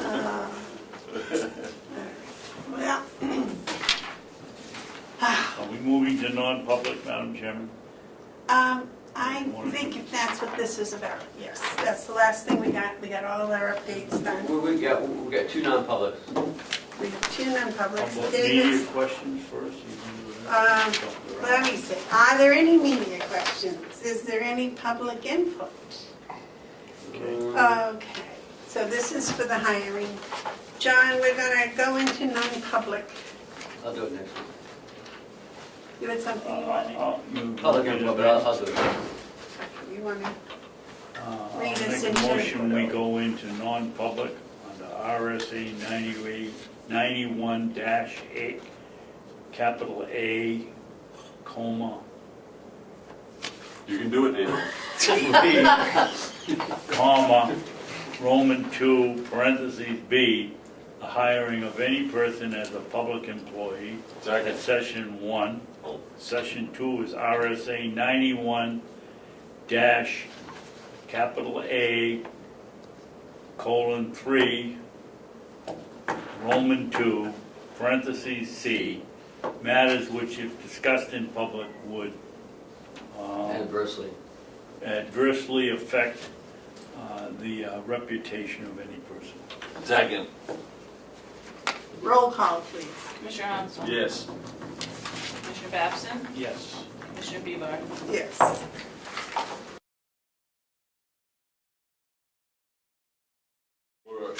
Okay, we're back in public. We sealed the minutes for session 2. And I'm happy to announce that we have hired another nurse, an RN supervisor, Charlotte Lozo? Lorenzo is what we call it. Is there an N in it? No, Lorenzo, yeah, Lozo, Lozo. Lozo. So that will help reduce our RN shortage. I think we probably are down now to just 2 that we're short, 2 RNs. I don't know, you have to ask Holly. Well, I think he said that he hired 2 travelers. That he had 2 travelers on the average a day. Yeah. So that would be, we're still short 2 RNs. All right, is there anything else, gentlemen, for us today? Just, the meeting next week is Friday, Okay. and delegation meeting's Thursday, What time is the delegation meeting? 9 a.m., 9 a.m., Delegation? And that's when? Thursday, 9 a.m., the 27th, and we're meeting the 28th. Oh, which, have you gotten that written information from Commissioner Myers yet? No, he says he's gonna bring them with him. Well, that'll be after I meet, we can't make a motion on that. You're bringing it on the Yeah, 27th. it's been on the 27th, We meet on the 28th. we meet on the 28th. But the delegation wanted to know our results for their 27th meeting. I don't, you know, when Why I talked doesn't to he him, send it to us? he was agreeing to it, but I don't think he's gonna, I don't think they're gonna provide it. That's just Well, my that's- thinking. Well, they didn't send it to us. That's what I'm thinking. They would have sent it if it was, There's a political element that will uncover itself oh yeah. on the 27th. You'll see Exactly. what's really going on. I don't know what's going on, but it will reveal itself. Sounds like bait and switch to me. I think so. I think that's a The pretty whole good funding system. mechanism for that. Okay, so the delegation meeting is 9 a.m. Thursday. The commissioners' meeting is 8:30 Friday. Friday. And the office is closed Monday, Tuesday, and Wednesday? No, Wednesday, you swear in your new people, the new commissioner. January 2nd. You're talking about this Monday coming? Yes. No. We're open until noontime. We're closing at noontime Monday. We'll close Tuesday, Remember, you want to give everyone the day off. Yes. and I think Wednesday, I'm not sure I'm gonna be here. So it's closed Monday afternoon, Yep. Tuesday, Mhm. and Wednesday. It's in your agenda. I don't know about Wednesday, again. Oh, the office isn't closed Wednesday. We're not meeting Wednesday. It's on the It agenda. is in the agenda, Oh, but then it I wasn't guess it what is. I had been told, so I just want to make sure I didn't even notice it. that, If I put it in there, then that must be it. So what is it? well, it says on the 26th, the office Yeah, is it's closed. closed. You're right. You're right, because no one was gonna work the 26th. That's why we didn't have the meeting. All right. You can do it, Ken. You got it all sorted out. You know, I'm getting Alzheimer's. Don't say that. It's contagious, I swear. You ain't getting any better. Hanging on Babson too much. Huh? You No, want to it's put that up this in the office? You got the sign. You can do it. Okay. I took what I- one. This- All right, is there anything Your else? checks? Get it downstairs. That's it? Are Yes. we ready? Okay, I will entertain a motion to adjourn. So move. All those in favor say aye? Right. Aye, we're done. 12:30.